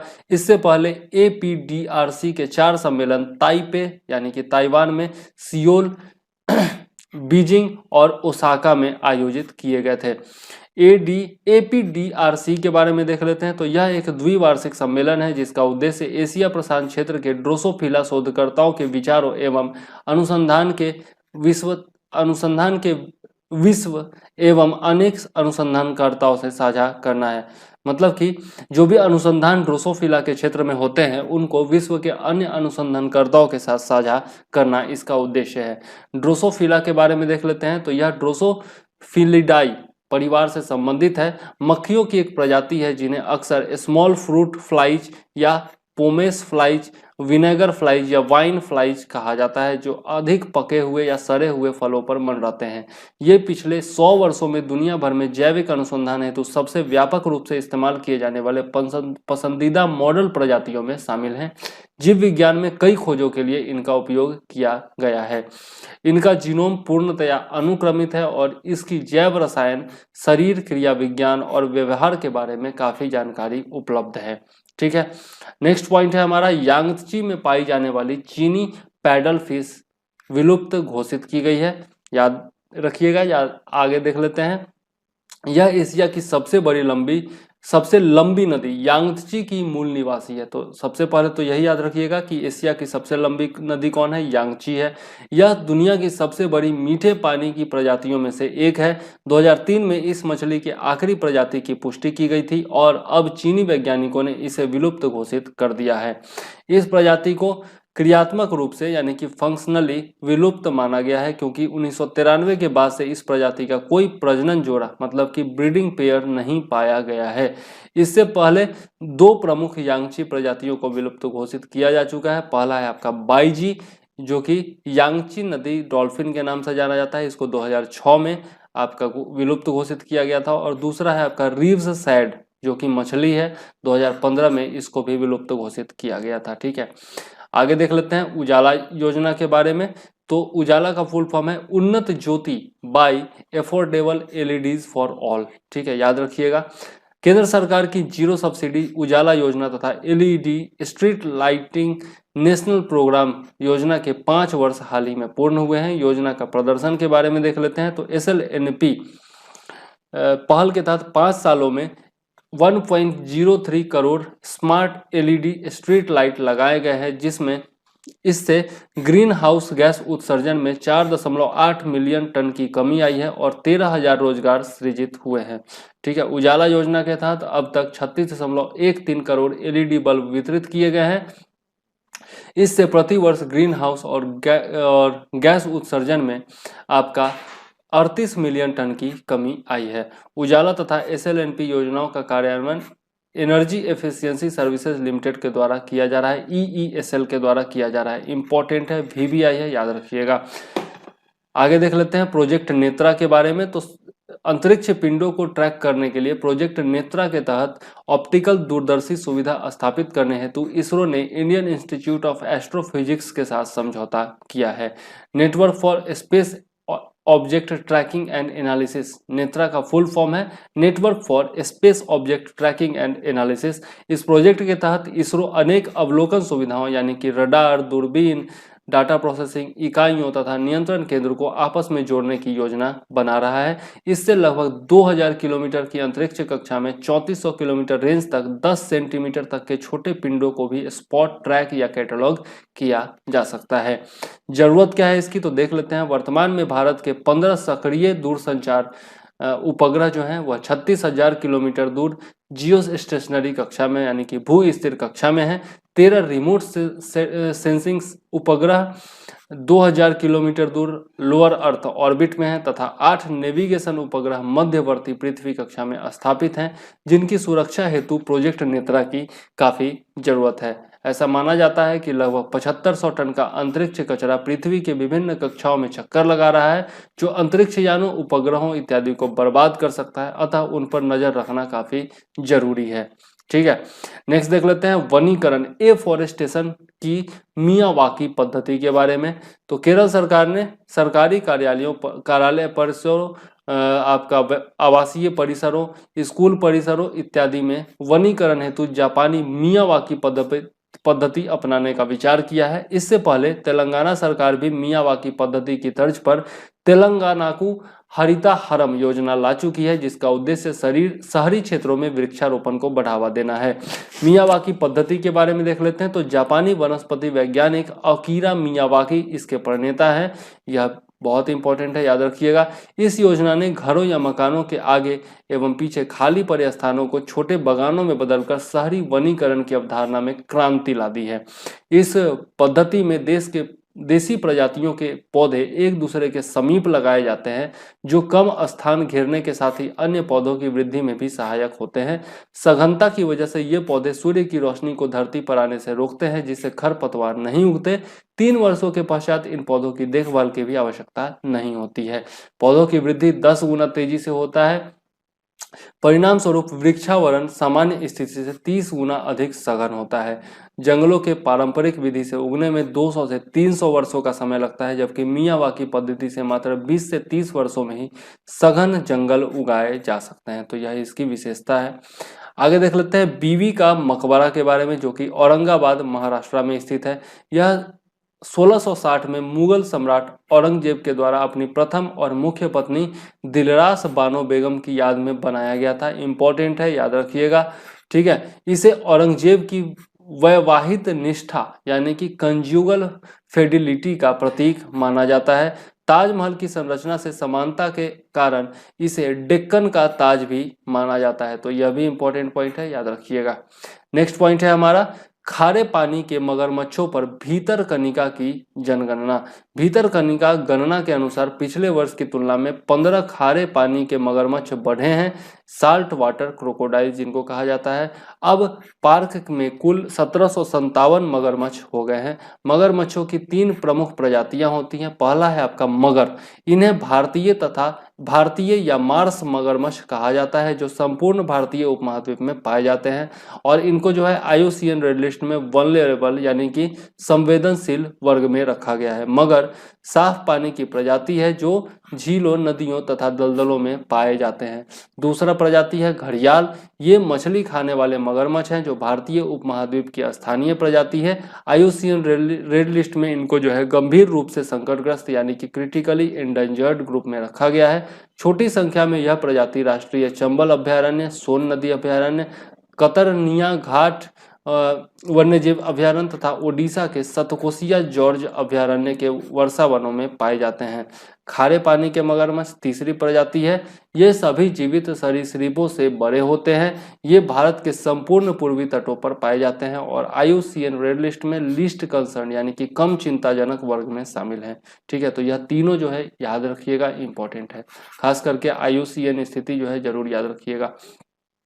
आगे देख लेते हैं स्मॉग के बारे में। स्मॉग टावर, दिल्ली का प्रथम स्मॉग टावर लगाया गया है। स्मोक प्लस फॉग दोनों को मिला करके स्मॉग बनता है। स्मोक मतलब धुआं, फॉग मतलब कुहासा, दोनों को मिला दीजिए तो स्मॉग बनता है। नवंबर में सुप्रीम कोर्ट ने केंद्र तथा दिल्ली सरकार को पूरी राजधानी में स्मॉग टावर लगाने की योजना बनाने का निर्देश दिया था। स्मॉग टावर क्या होता है? तो ये संरचनाएं बड़े स्तर पर वायु शुद्धिकरण का काम करते हैं। इसमें अनेक स्तरों पर एयर फिल्टर लगे होते हैं जो इससे गुजरने वाली वायु को शुद्ध करके स्वच्छ हवा वायुमंडल में छोड़ते हैं। टावर में लगे वायु शोधक कार्बन नैनो फाइबर्स का इस्तेमाल करते हैं जो इसकी पेरीफेरी में लगे होते हैं। पेरीफेरी मतलब जो आपका क्या बोलते हैं, गोलाई है, उसमें लगा होता है। ठीक है, ये टावर PM यानी कि पार्टिकुलेट मैटर्स की मात्रा वायु से कम करते हैं। ठीक है, पेरीफेरी मतलब चारों तरफ का जो उसका अथी है, बाउंड्री है, उसको कहते हैं पेरीफेरी। आगे देख लेते हैं 7 जनवरी 2020 का करंट अफेयर्स। तो पहला हमारा पॉइंट है राज्य अल्पसंख्यक संस्थानों को विनियमित कर सकता है। यह जो है आपका पहला पॉइंट है। देश भर में सरकारी सहायता प्राप्त अल्पसंख्यक संस्थानों के बारे में सर्वोच्च न्यायालय ने अपने एक महत्वपूर्ण निर्णय में कहा कि ऐसे संस्थान शिक्षकों की नियुक्ति पर अपने पूर्ण अधिकार का दावा नहीं कर सकते और सरकार शैक्षणिक संस्थानों में अध्ययन संबंधी सुधार के लिए उन्हें विनियमित कर सकती है। उपरोक्त निर्णय के साथ ही सुप्रीम कोर्ट ने पश्चिम बंगाल मदरसा सेवा आयोग अधिनियम 2008 को संवैधानिक बताया, जिसके तहत मदरसों में शिक्षकों के चयन तथा नियुक्ति के निर्णय आयोग को लेना है। इससे पहले कोलकाता हाईकोर्ट ने इस कानून के विभिन्न प्रावधानों को अनुच्छेद 30 का उल्लंघन करने वाला बताया था। अनुच्छेद 30 क्या है देख लेते हैं। यह कहता है कि सभी अल्पसंख्यकों को यानी भाषा, धर्म या अन्य आधारों पर जो अल्पसंख्यक हैं उन सभी को शैक्षणिक संस्थान स्थापित करने या संचालित करने का अधिकार है अपनी मर्जी से। धार्मिक अल्पसंख्यक संस्थानों द्वारा उपयुक्त विशेषाधिकार क्या क्या है तो यह देख लेते हैं। अनुच्छेद 30(1)(a) के अनुसार MEI मतलब कि जो आपका माइनॉरिटी वाले इंस्टीट्यूट हैं, माइनॉरिटी एजुकेशनल इंस्टीट्यूट कहा सकते हैं, तो MEI को शिक्षा का मौलिक अधिकार है। यदि उनकी संपत्ति राज्य सरकार द्वारा अधिग्रहित की जाती है तो अन्य जगह संस्थान स्थापित करने हेतु उचित मुआवजा का प्रावधान किया गया है। अनुच्छेद 15(5) के तहत MEI को आरक्षण से परे रखा गया है। इसके अलावा शिक्षा के अधिकार अधिनियम के तहत MEI को समाज के आर्थिक रूप से पिछड़े वर्ग के लिए आरक्षित नामांकन के 25% तक 6 से 14 वर्ष के आयु के बच्चों को प्रवेश प्रदान करने की जरूरत नहीं है। सेंट स्टीफेंस बनाम दिल्ली विश्वविद्यालय मामले 1992 में सुप्रीम कोर्ट ने फैसला सुनाया था कि MEI में अल्पसंख्यकों के लिए 50% सीटें आरक्षित हो सकती हैं। आगे देख लेते हैं TMA पाई और अन्य बनाम केंद्र राज्य और कर्नाटक राज्य और 2002 के एक अन्य मामले में सुप्रीम कोर्ट ने फैसला सुनाया था कि MEI में अलग अलग प्रवेश प्रक्रिया हो सकती है जो निष्पक्ष, पारदर्शी और योग्यता आधारित हो। वे शुल्क संरचना को भी अलग कर सकते हैं लेकिन कैपिटेशन शुल्क नहीं लेना चाहिए। नेक्स्ट पॉइंट है हमारा नेट SCO फैन। केंद्रीय स्वास्थ्य मंत्री ने खाद्य और पोषण के क्षेत्र में काम करने वाले अनुसंधान एवं शैक्षणिक संस्थानों के एक नेटवर्क नेट SCO फैन को लॉन्च किया है।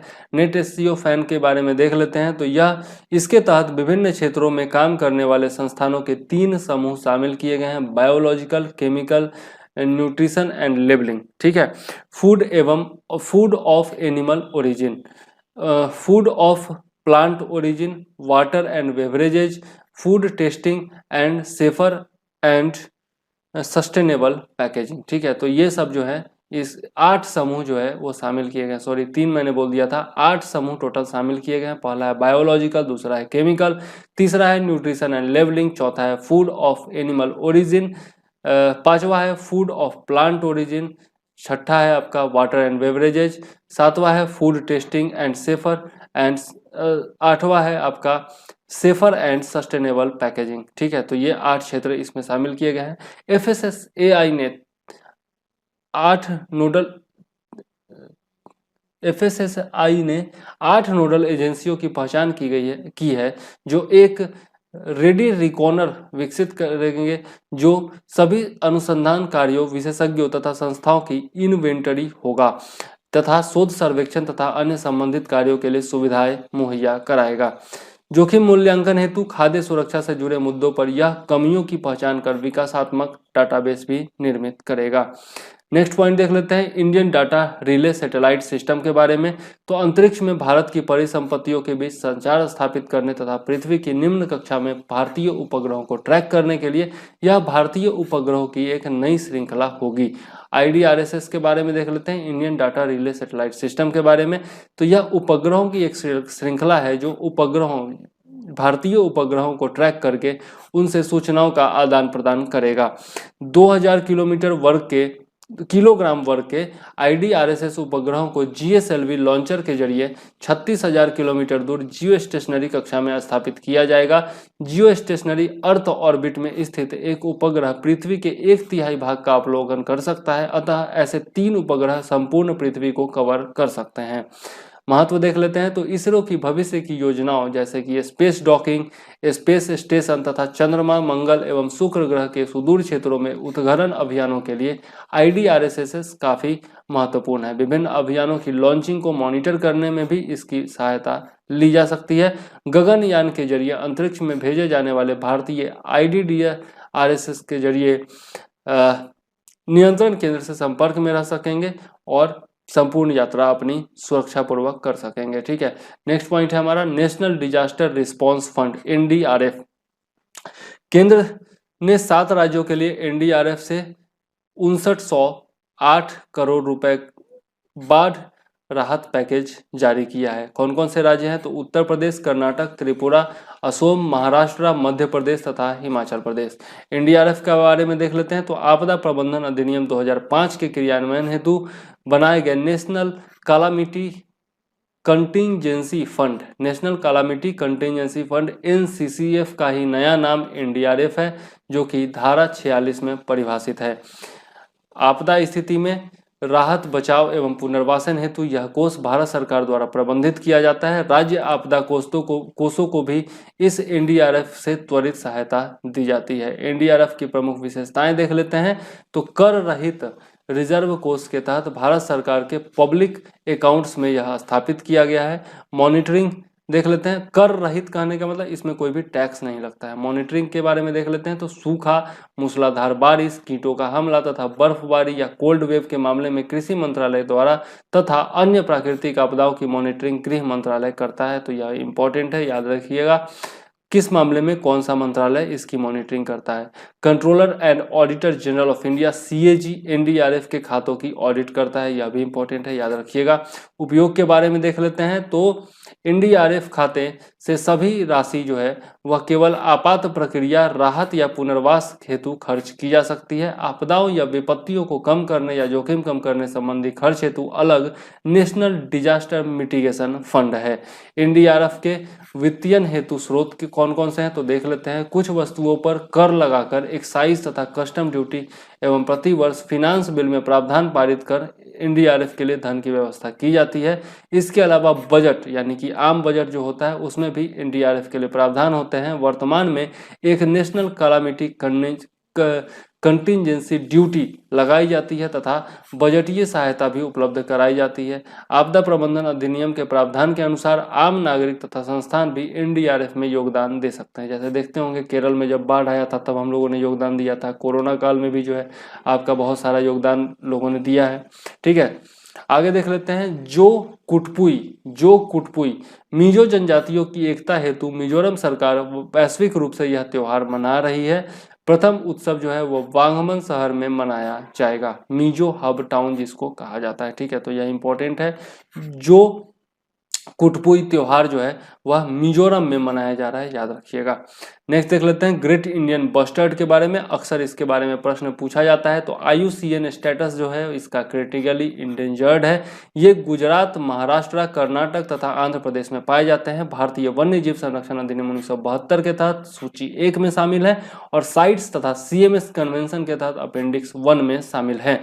पर्यावरण एवं वन मंत्रालय के integrated development of wild life habitats के तहत रिकवरी कार्यक्रम में चिन्हित यह प्रजाति है। आगे देख लेते हैं प्रोजेक्ट GIB के बारे में, प्रोजेक्ट ग्रेट इंडियन बस्टर्ड के बारे में। तो राजस्थान में GIB के लिए वर्तमान संरक्षित क्षेत्रों तथा ब्रीडिंग मैदानों की फेंसिंग है तो यह योजना चलाई जा रही है। तो राजस्थान से संबंधित है, याद रखिएगा। संरक्षित क्षेत्र कौन कौन से हैं? तो डिजर्ट राष्ट्रीय पार्क अभ्यारण्य राजस्थान, रोल्लापाडू वन्यजीव अभ्यारण्य आंध्र प्रदेश तथा करेरा वन्यजीव अभ्यारण्य मध्य प्रदेश। यह भी बहुत इंपॉर्टेंट है, याद रखिएगा। सबसे पहले तो यही याद रखिएगा कौन सा अभ्यारण्य कहाँ किस राज्य में है, और संरक्षित क्षेत्र जो है वह GIB के लिए मतलब कि ग्रेट इंडियन बस्टर्ड के लिए भारत में कौन कौन है वह भी इंपॉर्टेंट है। नेक्स्ट पॉइंट देख लेते हैं पदमानूर का यक्षगान। हाल ही में यक्षगान समिति ने कर्नाटक के पदमानूर गांव में 60वें वार्षिक यक्षगान की मेजबानी की है। यक्षगान समिति के बारे में देख लेते हैं। तो 1959 में स्थापित यह समिति आधिकारिक रूप से सार्वजनिक यक्षगान बयालिता समिति कहलाती है। यह एक बहुविश्वासी यानी कि मल्टीफेथ समिति है जिसमें हिंदू, ईसाई तथा मुस्लिम सदस्य शामिल हैं। यक्षगान के बारे में देख लेते हैं। यह कर्नाटक राज्य का अनोखा दुर्लभ पारंपरिक नाटक है जो 5 शताब्दी पुराना है। संगीत, नृत्य, भाषण तथा वेशभूषा का संगम है इसमें, और ओपेरा तथा ड्रामा की संयुक्त विशेषताएं इसमें शामिल हैं। नैतिक शिक्षा तथा मनोरंजन के गुण भी इसमें शामिल है। यक्षगान पर भक्ति आंदोलन का बहुत बड़ा प्रभाव देखा जा सकता है। तो यह यक्षगान के बारे में मैंने बताया। यह आर्ट एंड कल्चर के लिए बहुत ज्यादा इंपॉर्टेंट है, याद रखिएगा। करंट अफेयर्स में भी प्रश्न पूछा जा सकता है। ठीक है, लाई हराओबा त्योहार जो है वह त्रिपुरा में मनाया जा रहा है। यह मणिपुर के मेइती समुदाय का वर्षों पुराना जो है पारंपरिक उत्सव है जिसकी शुरुआत अगरतला त्रिपुरा में हाल ही में की गई है। तो मेइती समुदाय जो कि मणिपुर में रहते हैं उनका पारंपरिक उत्सव है, लेकिन शुरुआत जो है वह अगरतला त्रिपुरा में की गई है। इसे मौखिक साहित्य, संगीत, नृत्य तथा नृत्यों के द्वारा मनाया जाता है।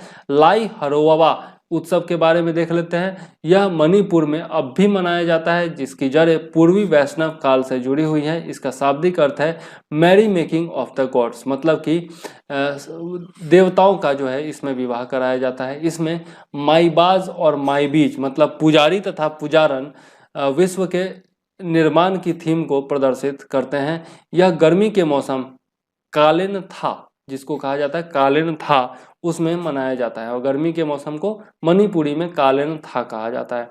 मेइती समाज में 4 प्रकार के हरोवा उत्सव प्रसिद्ध है। पहला है आपका कंगलेई, दूसरा है चाकपा, तीसरा है मोईरंग और चौथा है काकचिक। ठीक है, तो याद रखिएगा, इंपॉर्टेंट है। ठीक है, अगर पूछा जाता है तो। बेलम गुफा के बारे में देख लेते हैं। ये गुफा आंध्र प्रदेश के कुर्नूल जिले के बेलम गांव से में स्थित है। मेघालय के क्रेमलियाट प्राह गुफाओं के बाद बेलम गुफा भारतीय उपमहाद्वीप की दूसरी सबसे बड़ी गुफा है। तो पहला और दूसरा दोनों याद रखिएगा, बहुत इंपॉर्टेंट हो जाता है। ये राष्ट्रीय महत्व की केंद्र द्वारा संरक्षित स्मारकों में से एक है। बेलम गुफाओं के महत्व के बारे में देख लेते हैं। तो ये गुफाएं भौगोलिक तथा ऐतिहासिक रूप से महत्वपूर्ण है। ऐसे संकेत मिलते हैं कि शताब्दियों पहले जैन तथा बौद्ध सन्यासियों ने इन गुफाओं में शरण लिया था। इन गुफाओं में बहुत से बौद्ध अवशेष भी पाए गए हैं जो अनंतपुर के संग्रहालय में सुरक्षित रखे गए हैं। ASI ने मतलब आर्कियोलॉजिकल सर्वे ऑफ इंडिया ने इन गुफाओं में 4500 वर्ष BCE के मतलब कि ईस्वी पूर्व के अवशेष तथा पूर्व बौद्ध युग के वेसल्स भी खोजे हैं। ठीक है, बर्तन भी खोजे हैं। बेलम गुफा उत्सव को कंदनावोलू संब्रालू का भी कहते हैं। कंदनावोलू संब्रालू भी कहा जाता है बेलम गुफा उत्सव को, जो बेलम गुफाओं का लोकप्रिय बनाने हेतु आयोजित किया जाता है। विशेषताएं देख लेते हैं। तो ये गुफाएं अपने गुहा निक्षेपों यानी कि स्पेलियो थीम्स के लिए प्रसिद्ध हैं, जैसे स्टेलेक्टाइट और स्टेलेगमाइट फॉर्मेशन। ठीक है, अब ये क्या होता है यह आर्ट एंड कल्चर में हम लोग देखेंगे। ये काले चूना पत्थर से निर्मित हैं और लंबे रास्तों, गैलरी तथा स्पेसियस कार्वेंस तथा साफ जल और सिम्फॉन्स से युक्त हैं। ठीक है, आगे देख लेते हैं 8 जनवरी 2020 के करंट अफेयर्स के बारे में। तो इसमें पहला जो हमारा पॉइंट है वह है आपका प्रोटेक्टिंग पावर। अमेरिका द्वारा मेजर जनरल कासिम सुलेमानी की हत्या के बाद ईरान सरकार ने स्विस दूतावास में विरोध दर्ज कराया है। स्विस दूतावास में क्यों कराया है यह देख लेते हैं। तो स्विट्जरलैंड ईरान में अमेरिकी हितों का प्रतिनिधित्व करता है, क्योंकि अमेरिका का ईरान में अपना कोई दूतावास नहीं है। इसी प्रकार अमेरिका में ईरानी हित का प्रतिनिधित्व वाशिंगटन स्थित पाकिस्तानी दूतावास करता है। एक देश किसी दूसरे के का प्रतिनिधित्व कैसे कर सकता है यह देख लेते हैं। यह क्वेश्चन उठता है कि भैया एक देश किसी दूसरे देश का प्रतिनिधित्व कैसे कर सकता है। तो इस व्यवस्था में स्विट्जरलैंड ईरान में अमेरिकी हितों का प्रोटेक्टिंग पावर है। प्रोटेक्टिंग पावर का प्रावधान 1961 तथा 1963 के वियना सम्मेलन, राजनयिक रिश्तों पर यह सम्मेलन था, इसके तहत किया गया है। ठीक है, तो यह जरूर याद रखिएगा प्रोटेक्टिंग पावर। ठीक है, इसका प्रावधान 1961 तथा 1963 के वियना सम्मेलन के तहत किया गया है। वियना सम्मेलन के नियम क्या हैं वो देख लेते हैं। तो वियना सम्मेलन 1961 में कहा गया कि यदि दो देशों के बीच राजनयिक संबंध टूट गए हैं या फिर कोई अस्थायी या अस्थायी अभियान वापस बुला लिया गया हो, तो भेजने वाले देश अपने नागरिकों तथा अन्य के हितों की रक्षा का दायित्व किसी तीसरे देश को सौंप सकता है, यदि रिसीवर देश को यह मंजूर हो तो। उदाहरण के लिए देख लेते हैं। तो यहाँ भेजने वाला राज्य अमेरिका है, तीसरा देश स्विट्जरलैंड है तथा रिसीवर देश कौन है? ईरान है। वियना सम्मेलन 1963 के बारे में देख लेते हैं। तो एक सेंडिंग स्टेट रिसीविंग स्टेट की पूर्व सहमति से तीसरे देश के आग्रह पर जो रिसीविंग स्टेट का प्रतिनिधित्व नहीं करता, उसके नागरिकों तथा हितों की अस्थायी रक्षा का दायित्व संभाल सकता है। ठीक है, ठीक से देख लीजिएगा तो ये आपको समझ में आ जाएगा। ज़्यादा टाइम नहीं है इसलिए अच्छे से समझा नहीं रहा हूँ। ठीक है, आगे देख लेते हैं प्रोटेक्टिंग पावर की भूमिका के बारे में। तो अमेरिका ने ईरान के साथ राजनयिक संबंध तथा कॉन्सुलर सेवा के अभाव में स्विट्जरलैंड सरकार अपने तेहरान स्थित दूतावास के जरिए ईरान में 21 मई 1980 से अमेरिका के प्रोटेक्टिंग पावर के रूप में है। यूएस वर्चुअल असेंबली में इन ईरान नामक वेब पेज के माध्यम से अमेरिकी सरकार इस भूमिका का वर्णन करती है। ठीक है, निर्वहन करती है। आगे देख लेते हैं दूसरा पॉइंट हमारा है agricultural and processed food products export development authority, APEDA. 800 FPOs यानी कि फार्मर प्रोड्यूसर ऑर्गेनाइजेशंस ने अपेडा के फार्मर कनेक्ट पोर्टल पर पंजीकरण कराया है। अपेडा ने अपने वेबसाइट पर फार्मर कनेक्ट पोर्टल स्थापित किया था ताकि FPOs एवं FPCs इस पोर्टल के जरिए निर्यातकों से संपर्क साध सके।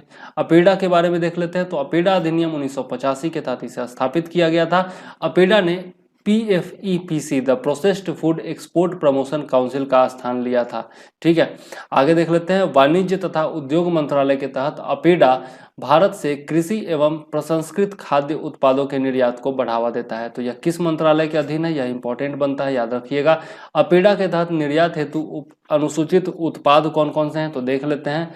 फल सब्जी एवं इनके उत्पाद, मांस तथा मांस उत्पाद, पोल्ट्री तथा पोल्ट्री उत्पाद, दुग्ध उत्पाद, मिष्ठान, बिस्कुट तथा बेकरी उत्पाद, मधु यानी कि आपका मध जिसको कहते हैं, हनी, गुड़ तथा चीनी उत्पाद, कोको उत्पाद तथा अन्य चॉकलेट, एल्कोहल तथा गैर एल्कोहल पेय पदार्थ, अनाज तथा अनाज उत्पाद, मूंगफली, अखरोट, अचार, पापड़, चटनी, गुआर गम, फूल तथा फूल उत्पाद, हर्बल तथा दवाओं से जुड़े पौधे, ये सब जो है अपेडा के तहत निर्यात हेतु अनुसूचित हैं। ठीक है, आगे देख लेते हैं प्रशासनिक संरचना के बारे में। तो अपेडा में एक चेयरमैन होता है जो केंद्र सरकार के द्वारा नियुक्त किया जाता है, डायरेक्टर होता है जो कि अपेडा द्वारा नियुक्त किया जाता है, सचिव होता है जो कि केंद्र सरकार के द्वारा नियुक्त किया जाता है, तथा अन्य अधिकारी और स्टाफ जो होते हैं वह अधिकरण के द्वारा नियुक्त किए जाते हैं। ठीक है, तो इस प्रकार से हम लोगों ने अपेडा के बारे में पढ़ा।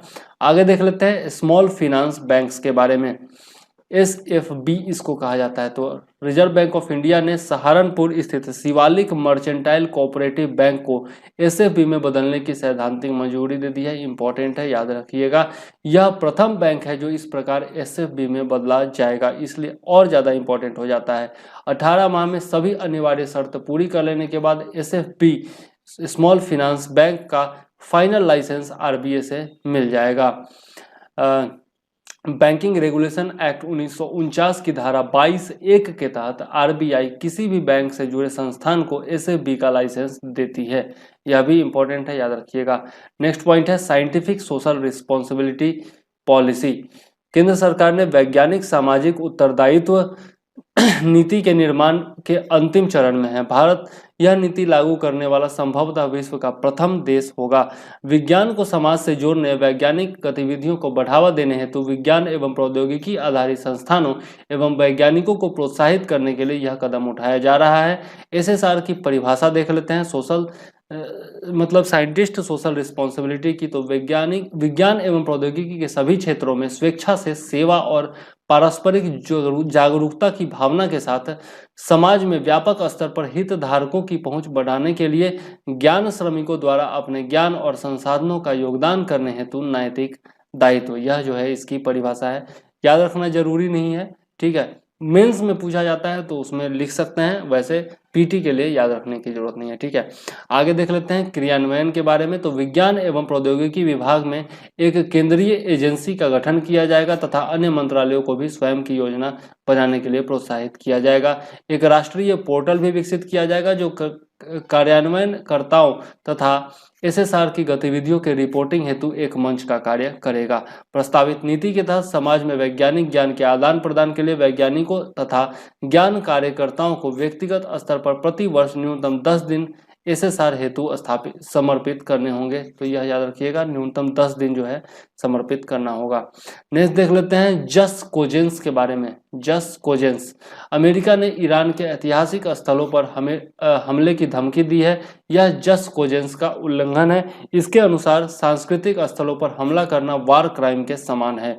जस कोजेंस के बारे में देख लेते हैं। लैटिन में इसका अर्थ है अकाट्य नियम, मतलब ऐसा नियम जिसको बदला नहीं जा सकता है, मतलब जिसका उल्लंघन नहीं किया जा सकता है, अर्थात वैसे अंतरराष्ट्रीय नियम जो सभी देशों के लिए मानना अनिवार्य है।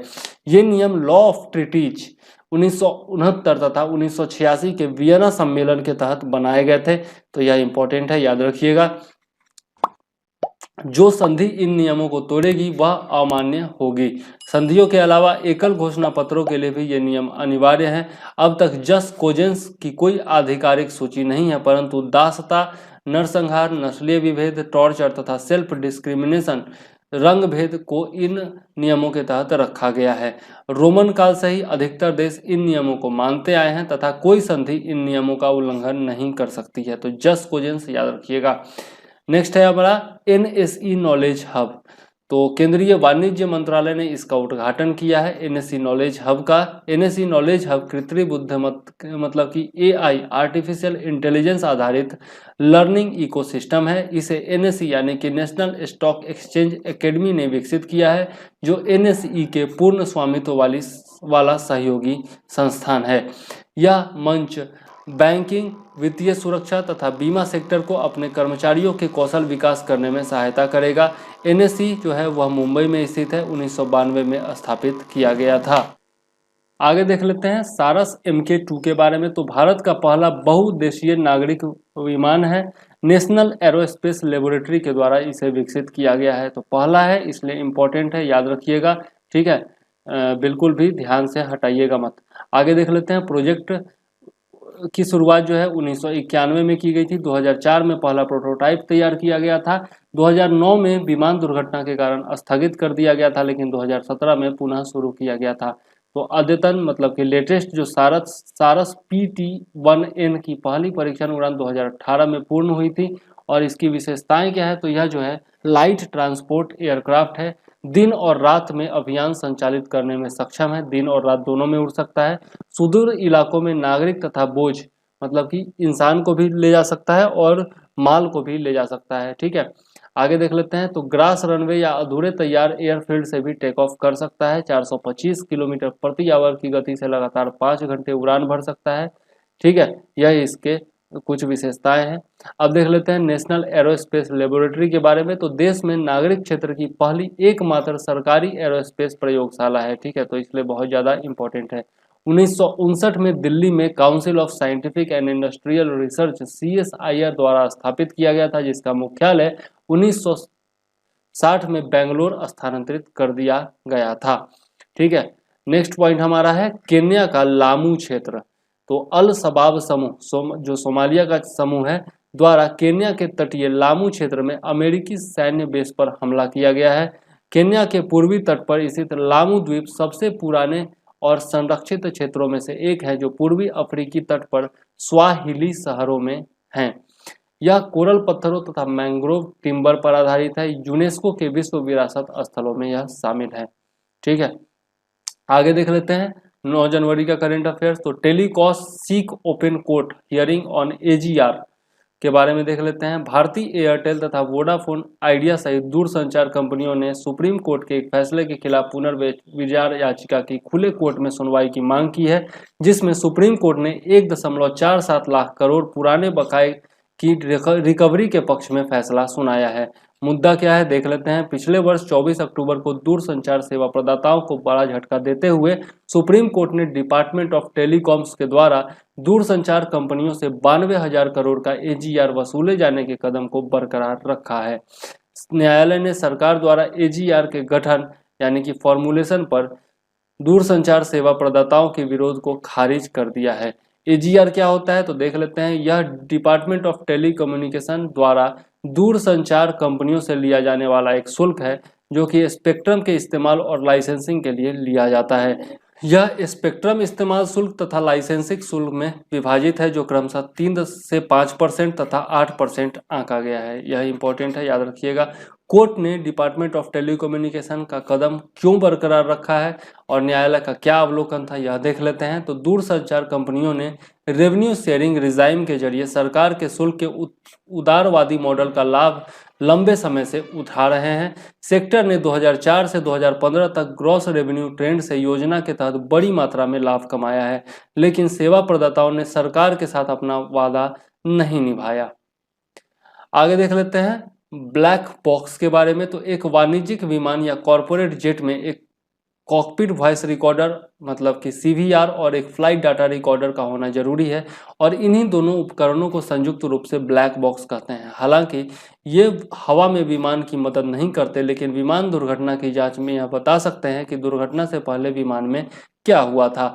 यदि दुर्घटना समुद्र में होती है तो सीवीआर या एफडीआर में फिट एक अंडर वाटर लोकेटर बीकॉन उसका लोकेशन बताता है। पानी के संपर्क में आते ही यूएलबी सक्रिय हो जाता है और 14,000 फीट तक की गहराई से लोकेशन का संकेत दे सकता है तथा जांचकर्ताओं की मदद कर सकता है, क्योंकि सीवीआर और एफडीआर में क्रमशः कॉकपिट और फ्लाइट में हुई बातचीत रिकॉर्ड रहती है।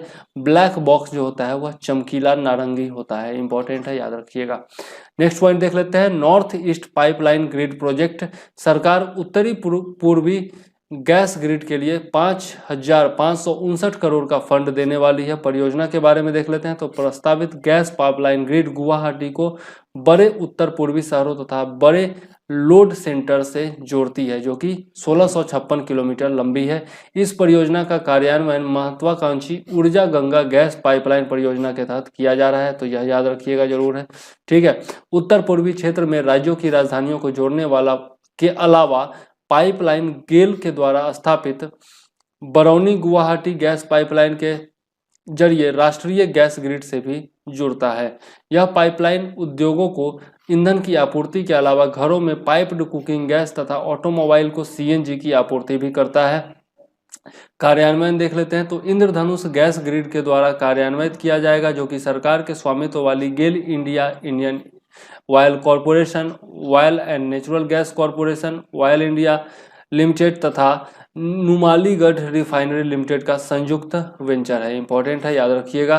ठीक है, प्रधानमंत्री ऊर्जा गंगा परियोजना के बारे में देख लेते हैं। तो इस गैस पाइपलाइन परियोजना का उद्देश्य पहले वाराणसी और फिर बाद में बिहार, झारखंड, पश्चिम बंगाल और ओडिशा के लाखों निवासियों को पाइप के माध्यम से कुकिंग गैस उपलब्ध कराना है। गेल ने परियोजना के तहत 11,000 किलोमीटर लंबी ट्रंक पाइपलाइन का निर्माण किया है, जिसे आगे 2540 किलोमीटर और बढ़ाया जाना है। परियोजना के माध्यम से सरकार 2030 तक देश में ऊर्जा आपूर्ति एवं उपयोग का शेयर वर्तमान 6.2% से बढ़ाकर 15% करना चाहती है। हैबिटेट जोन के बारे में देख लेते हैं। तो गोल्डीलॉक्स जोन जिसको कहा जाता है, यह एक तारे के से कक्षीय दूरियों का एक रेंज है जहां ग्रहों के सतह पर पानी तरल रूप में मौजूद है या फिर अस्तित्व में हो सकता है। यह एक तारे के चारों ओर का क्षेत्र है जहां यह इतना गर्म या ठंडा नहीं होता कि इसके चारों ओर ग्रहों पर तरल जल अस्तित्व में आ सके। यह दूरियों का रेंज तारों के तापमान तथा आकार अनुसार बदलता रहता है। पृथ्वी सूर्य के हैबिटेट जोन में आता है तथा यह भी एक कारण है कि हमारे पृथ्वी पर महासागर और झीलें हैं। समाचारों में क्यों है? तो नासा ने पृथ्वी के आकार के एक ग्रह TOI 700D को खोजा है जो अपने तारे के हैबिटेट जोन में चक्कर लगा रहा है। ठीक है, तो इंपॉर्टेंट कुछ पॉइंट्स है, इसमें ध्यान रखिएगा। आगे देख लेते हैं, विश्व का सबसे सक्षम लिथियम सल्फर बैटरी ऑस्ट्रेलिया में विकसित किया गया है। इस बैटरी को ऑस्ट्रेलिया में मोनास विश्वविद्यालय के शोधकर्ताओं ने लिथियम सल्फर बैटरी की री इंजीनियरिंग करके एक सुपर कैपेसिटी प्रोटोटाइप बनाया है। यह नया क्या है इसमें? ठीक है, लिथियम इस बैटरी नया नहीं है, लिथियम सल्फर बैटरी जो है वह नया नहीं है, लेकिन इसमें क्या किया गया है कि सल्फर इलेक्ट्रोड के साथ एक अंदरूनी समस्या थी कि यह बार बार चार्ज करने पर टूट जाता था, जिससे इसकी क्षमता का पूर्ण इस्तेमाल संभव नहीं था। सल्फर कैथोड चार्जिंग चक्र के दौरान फैलने और सिकुड़ने से टूट जाता था। अब इसमें जो है यह समस्या नहीं होगी। ठीक है, समस्या का निदान कैसे किया गया तो देख लेते हैं। शोधकर्ताओं ने इलेक्ट्रोड को फैलने और सिकुड़ने के लिए अधिक स्थान दिया। बैटरी के अंदर इलेक्ट्रोड पॉलीमर्स का इस्तेमाल करके बांधे जाते हैं, जिसकी मात्रा को शोध दल ने कम कर दिया। ये संरचना एक घने नेटवर्क के बजाय सल्फर कणों के बीच पुल का काम अधिक कर रही थी, जिससे इलेक्ट्रोड अलग नहीं हो पा रहे थे। महत्व देख लेते हैं। तो इस नई बैटरी की क्षमता पारंपरिक लिथियम आयन बैटरी से 5 गुना अधिक है। यह 200 रिचार्ज चक्र के बाद भी 90% चार्ज रिटेन करके रख सकती है। Lithium sulphur battery lithium ion battery से काफ़ी सस्ता भी है। नेक्स्ट देख लेते हैं government on contractor operated model के बारे में, जिसको शॉर्ट फॉर्म GOCO कहा जाता है।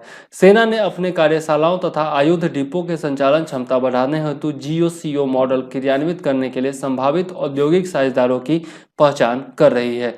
GOCO मॉडल का सुझाव लड़ाई क्षमता बढ़ाने तथा रक्षा खर्च को दोबारा संतुलित करने हेतु लेफ्टिनेंट जनरल DB सेकतकर समिति ने दिया था। तो यह भी इंपॉर्टेंट है, याद रखिएगा। GOCO मॉडल के बारे में देख लेते हैं। तो सरकारी संपत्तियों का संचालन निजी उद्योगों के द्वारा किया जाना GOCO मॉडल कहलाता है। इस मॉडल के तहत निजी कंपनियों को भूमि, मशीनरी तथा अन्य सहायक प्रणालियों में निवेश करने की जरूरत नहीं होती है। सरकार लक्ष्य तय करेगी तथा निजी क्षेत्र के लक्ष्यों की पूर्ति हेतु सर्वोत्तम प्रथाएं अपनाने की पूर्ण स्वतंत्रता दी जाएगी। इस मॉडल का सबसे बड़ा लाभ यह है कि लक्ष्य जो है वह तय समय पर, सीमा में और जल्दी पूर्ण किए जाएंगे। इससे निजी क्षेत्र में नई तकनीकें विकसित करने हेतु प्रतिस्पर्धा का माहौल बनेगा तथा नवाचार को भी प्रोत्साहन मिलेगा। CISF के बारे में देख लेते हैं, सेंट्रल इंडस्ट्रियल सिक्योरिटी फोर्स ने के बारे में। तो सुप्रीम कोर्ट ने केंद्र सरकार से CISF के तहत एक विशेष विंग स्थापित करने की संभावनाओं पर विचार करने के लिए कहा है, जिसे देश भर में न्यायालयों की रक्षा की जिम्मेदारी दी जा सके। CISF के बारे में देख लेते हैं। तो यह CISF अधिनियम 1968 के तहत केंद्र सरकार द्वारा गठित एक सशस्त्र सेना है। ठीक है, CISF देश भर में सरकारी संपत्तियों तथा स्थापनाओं तथा परिसरों की सुरक्षा हेतु जिम्मेदार है।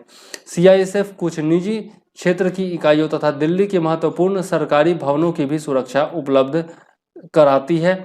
वर्तमान में CISF Z+, ZX और Y वर्गों के तहत सुरक्षित व्यक्तियों की रक्षा भी करती है। सुनते होंगे Z+ सिक्योरिटी मिला हुआ है, Z सिक्योरिटी मिला हुआ है, तो वैसे लोगों की रक्षा भी जो है CISF करती है। CISF एकमात्र बल है जिसमें एक कस्टमाइज्ड और समर्पित फायर विंग है। यह एक कॉम्पेंसेटरी कॉस्ट फोर्स है, याद रखिएगा, इंपॉर्टेंट है।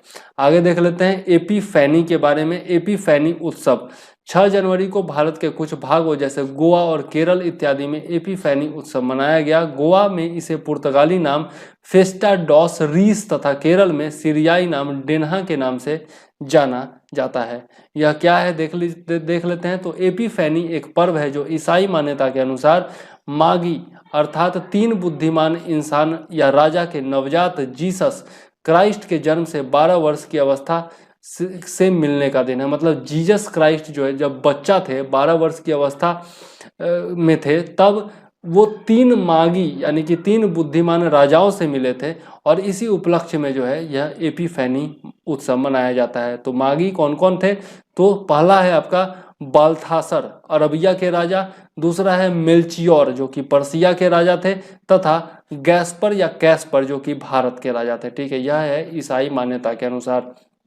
इसी दिन जॉर्डन नदी में जीसस की ईसाई दीक्षा भी हुई थी, यह मान्यता है। ठीक है, तो यह त्योहार याद रखिएगा। नेक्स्ट देख लेते हैं 10 जनवरी 2020 का करंट अफेयर्स, और यही आज का अंतिम करंट अफेयर्स होगा इस वीडियो का।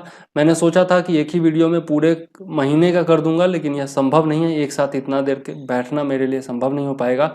तो इसलिए 10-10 दिन का 3 वीडियो में बना के दे दूंगा और लास्ट में सबको एक साथ कंपाइल कर दूंगा। ठीक है, देख लेते हैं 10 तारीख का करंट अफेयर्स। क्यूरेटिव पिटीशन यानी कि उपचारात्मक याचिका के बारे में। दिल्ली के एक सेशन कोर्ट द्वारा निर्भया मामले के 4 गुनहगारों के फांसी की तारीख तय किए जाने के बाद 2 गुनहगारों ने एससी में उपचारात्मक याचिका दायर की है। तो इसको तो अब फांसी भी हो चुका है, तो जो है यह इंपॉर्टेंट नहीं है, लेकिन उपचारात्मक याचिका जो है क्यूरेटिव पिटीशन, इसके बारे में जरूर देख लीजिए, यह पूछा जा सकता है। तो क्यूरेटिव पिटीशन जो है वो दाखिल किया जा सकता है तभी जब अंतिम दोष सिद्धि के बाद पुनर्विचार याचिका खारिज की जा चुकी हो। यह शर्त है, इंपॉर्टेंट है, याद रखिएगा। कुछ अपवादों जैसे विशेष मामलों को छोड़कर सामान्यतः उपचारात्मक याचिकाओं पर जजों द्वारा चैम्बर में ही सुनवाई की जाती है। उत्पत्ति देख लेते हैं। तो सर्वप्रथम रूपा अशोक हुर्रा वर्सेज अशोक हुर्रा और अन्य मामले में, जो कि 2002 का मामला है, उसमें सुप्रीम कोर्ट ने यह प्रावधान दिया था। यह दोषी की शिकायतों के संबंध में अंतिम न्यायिक विकल्प होता है, यह भी याद रखिएगा। ठीक है, और यह मामला भी याद रखिएगा। संवैधानिक पृष्ठभूमि के बारे में देख लेते हैं। तो उपचारात्मक याचिका को अनुच्छेद 137 से समर्थन मिलता है, जिसके तहत अनुच्छेद 145 के अंतर्गत सुप्रीम कोर्ट को अपने फैसले या आदेशों में पुनर्विचार करने की शक्ति प्राप्त है। अनुच्छेद 145 के अंतर्गत बनाए गए कानूनों एवं नियमों के मामले में यह शक्ति जो है सुप्रीम कोर्ट को प्राप्त है कि अपने फैसलों पर पुनर्विचार कर सकती है। 30 दिनों के अंदर उपचारात्मक याचिका दायर करना अनिवार्य होता है। मतलब जिस दिन फैसला आया है या आदेश आया है उसके 30 दिन के अंदर जो है आपको क्यूरेटिव पिटीशन डाल देना होता है। ठीक है, जरूरी होता है। उपचारात्मक याचिका स्वीकार किए जाने हेतु शर्तें हैं कुछ, तो याद रखिएगा। याचिकाकर्ता को यह स्थापित करना होगा कि प्राकृतिक न्याय के सिद्धांत का वास्तविक उल्लंघन हुआ है।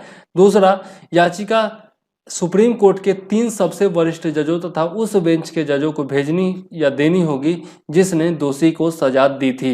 यदि अधिकतर जज इस बात से सहमत होते हैं कि याचिका पर सुनवाई होनी चाहिए तो इसे समान बेंच को भेज दिया जाता है जहां तक संभव हो। बेंच सुनवाई के दौरान किसी भी समय यदि उचित समझे तो याचिका पर सीनियर काउंसिल से मदद ले सकता है।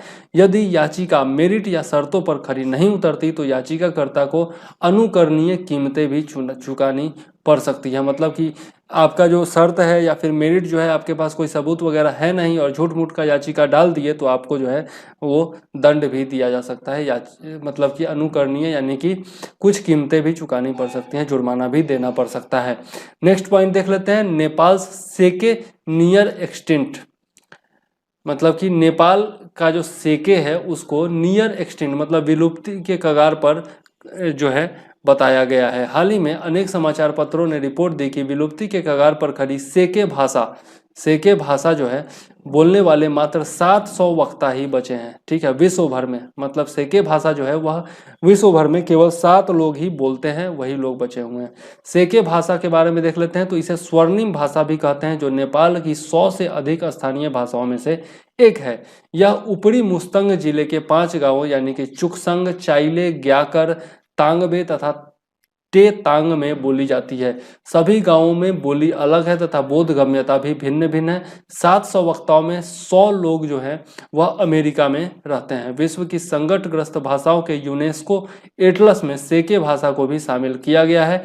इंडेंजर्ड लैंग्वेज प्रोजेक्ट के अनुसार भारत में संकटग्रस्त भाषाओं की संख्या 201 है, जबकि नेपाल में 70 है। ठीक है, तो याद रखिएगा।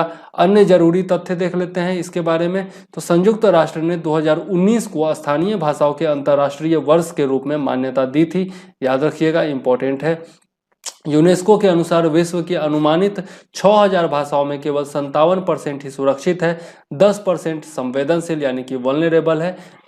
निश्चित रूप से संकटग्रस्त भाषाएं 10.7% है, गंभीर रूप से संकटग्रस्त 9% है, विकट रूप से संकटग्रस्त यानी कि क्रिटिकली इंडेंजर्ड जो है वह 9.6% है तथा 3.8% भाषाएं जो है वह 1950 से ही विलुप्त हो चुकी हैं। ठीक है, तो यह जो है कुछ आंकड़े दिए हुए हैं। वैसे आंकड़े याद रखना जरूरी नहीं है, भारत वाला आंकड़ा जो है वह याद रखिएगा।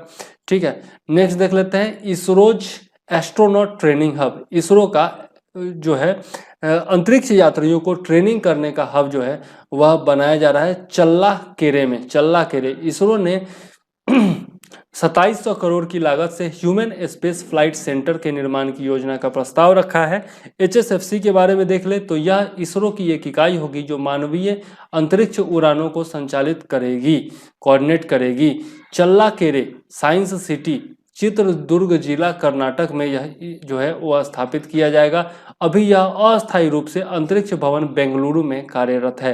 कार्य क्या है इसका, तो मानव यानी कि क्रू को अंतरिक्ष में भेजने, रहने तथा वापस लौटने हेतु इंजीनियरिंग प्रणाली का विकास करना, अंतरिक्ष यात्रियों का चयन कर उन्हें प्रशिक्षित करना भी इसका कार्य होगा। ठीक है, तो याद रखिएगा चल्लाकेरे साइंस सिटी चित्रदुर्ग जिला कर्नाटक में यह स्थापित होगा। नेक्स्ट देख लेते हैं INS सुमेधा के बारे में। तो INS सुमेधा जो वर्तमान में गल्फ ऑफ एडन में मतलब कि एडन की खाड़ी में एंटी पायरेसी पेट्रोल पर है ने सोमाली तट के निकट एक फंसे वेसल को बचाया है। स्ट्रैंडेड वेसल कोई था जिसको कि बचाया है INS सुमेधा ने।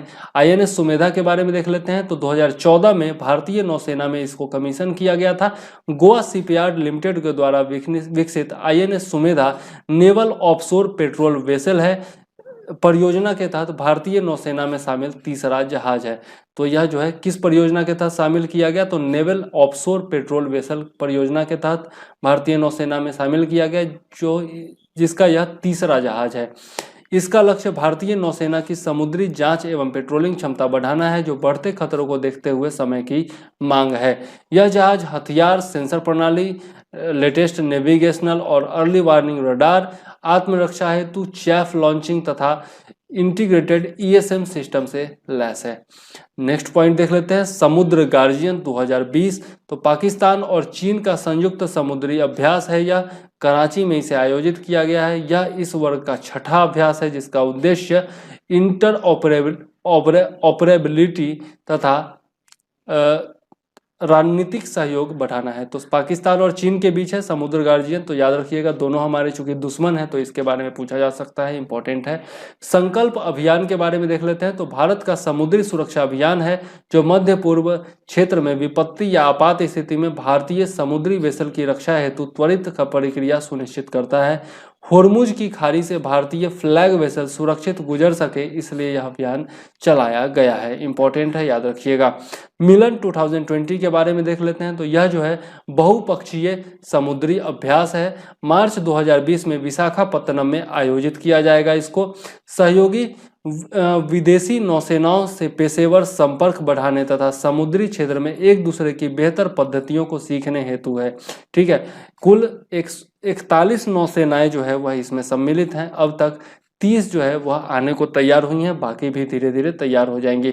और इसके बारे में जो है आपका मिलन 2020 के बारे में शायद UPPSC BEO एग्जाम में पूछा गया है, ध्यान में आ रहा है, शायद पूछा गया है, देख लीजिएगा। ठीक है, आगे देख लेते हैं जीरो बजट नेचुरल फार्मिंग के बारे में। तो जीरो बजट नेचुरल फार्मिंग के लिए आंध्र प्रदेश सरकार ने जर्मन फर्म KfW के साथ मेमोरेंडम ऑफ अंडरस्टैंडिंग पर हस्ताक्षर किया है। कुल अनुमानित खर्च जो होगा वह 1015 करोड़ रुपए होगा और लोन जो है वह 700 करोड़ का होगा। ठीक है, तो इस प्रकार से 10 तारीख तक का हम लोगों ने देख लिया। बाकी जो करंट अफेयर्स है वो भी लिखा जा चुका है, ऐसा नहीं है कि सारा तो मेरे पास है ही पहले से मौजूद। इसका जो पीडीएफ है वो भी मैं ग्रुप में दे चुका हूँ, बस बनाया नहीं था समय की कमी के कारण, लेकिन अब वादा कर दिया हूँ तो ज़रूर बना दूंगा। ठीक है, लेकिन 3 वीडियो में बनेगा, एक वीडियो में बहुत लंबा हो जाएगा, इसलिए मैं 3 वीडियो में दूंगा।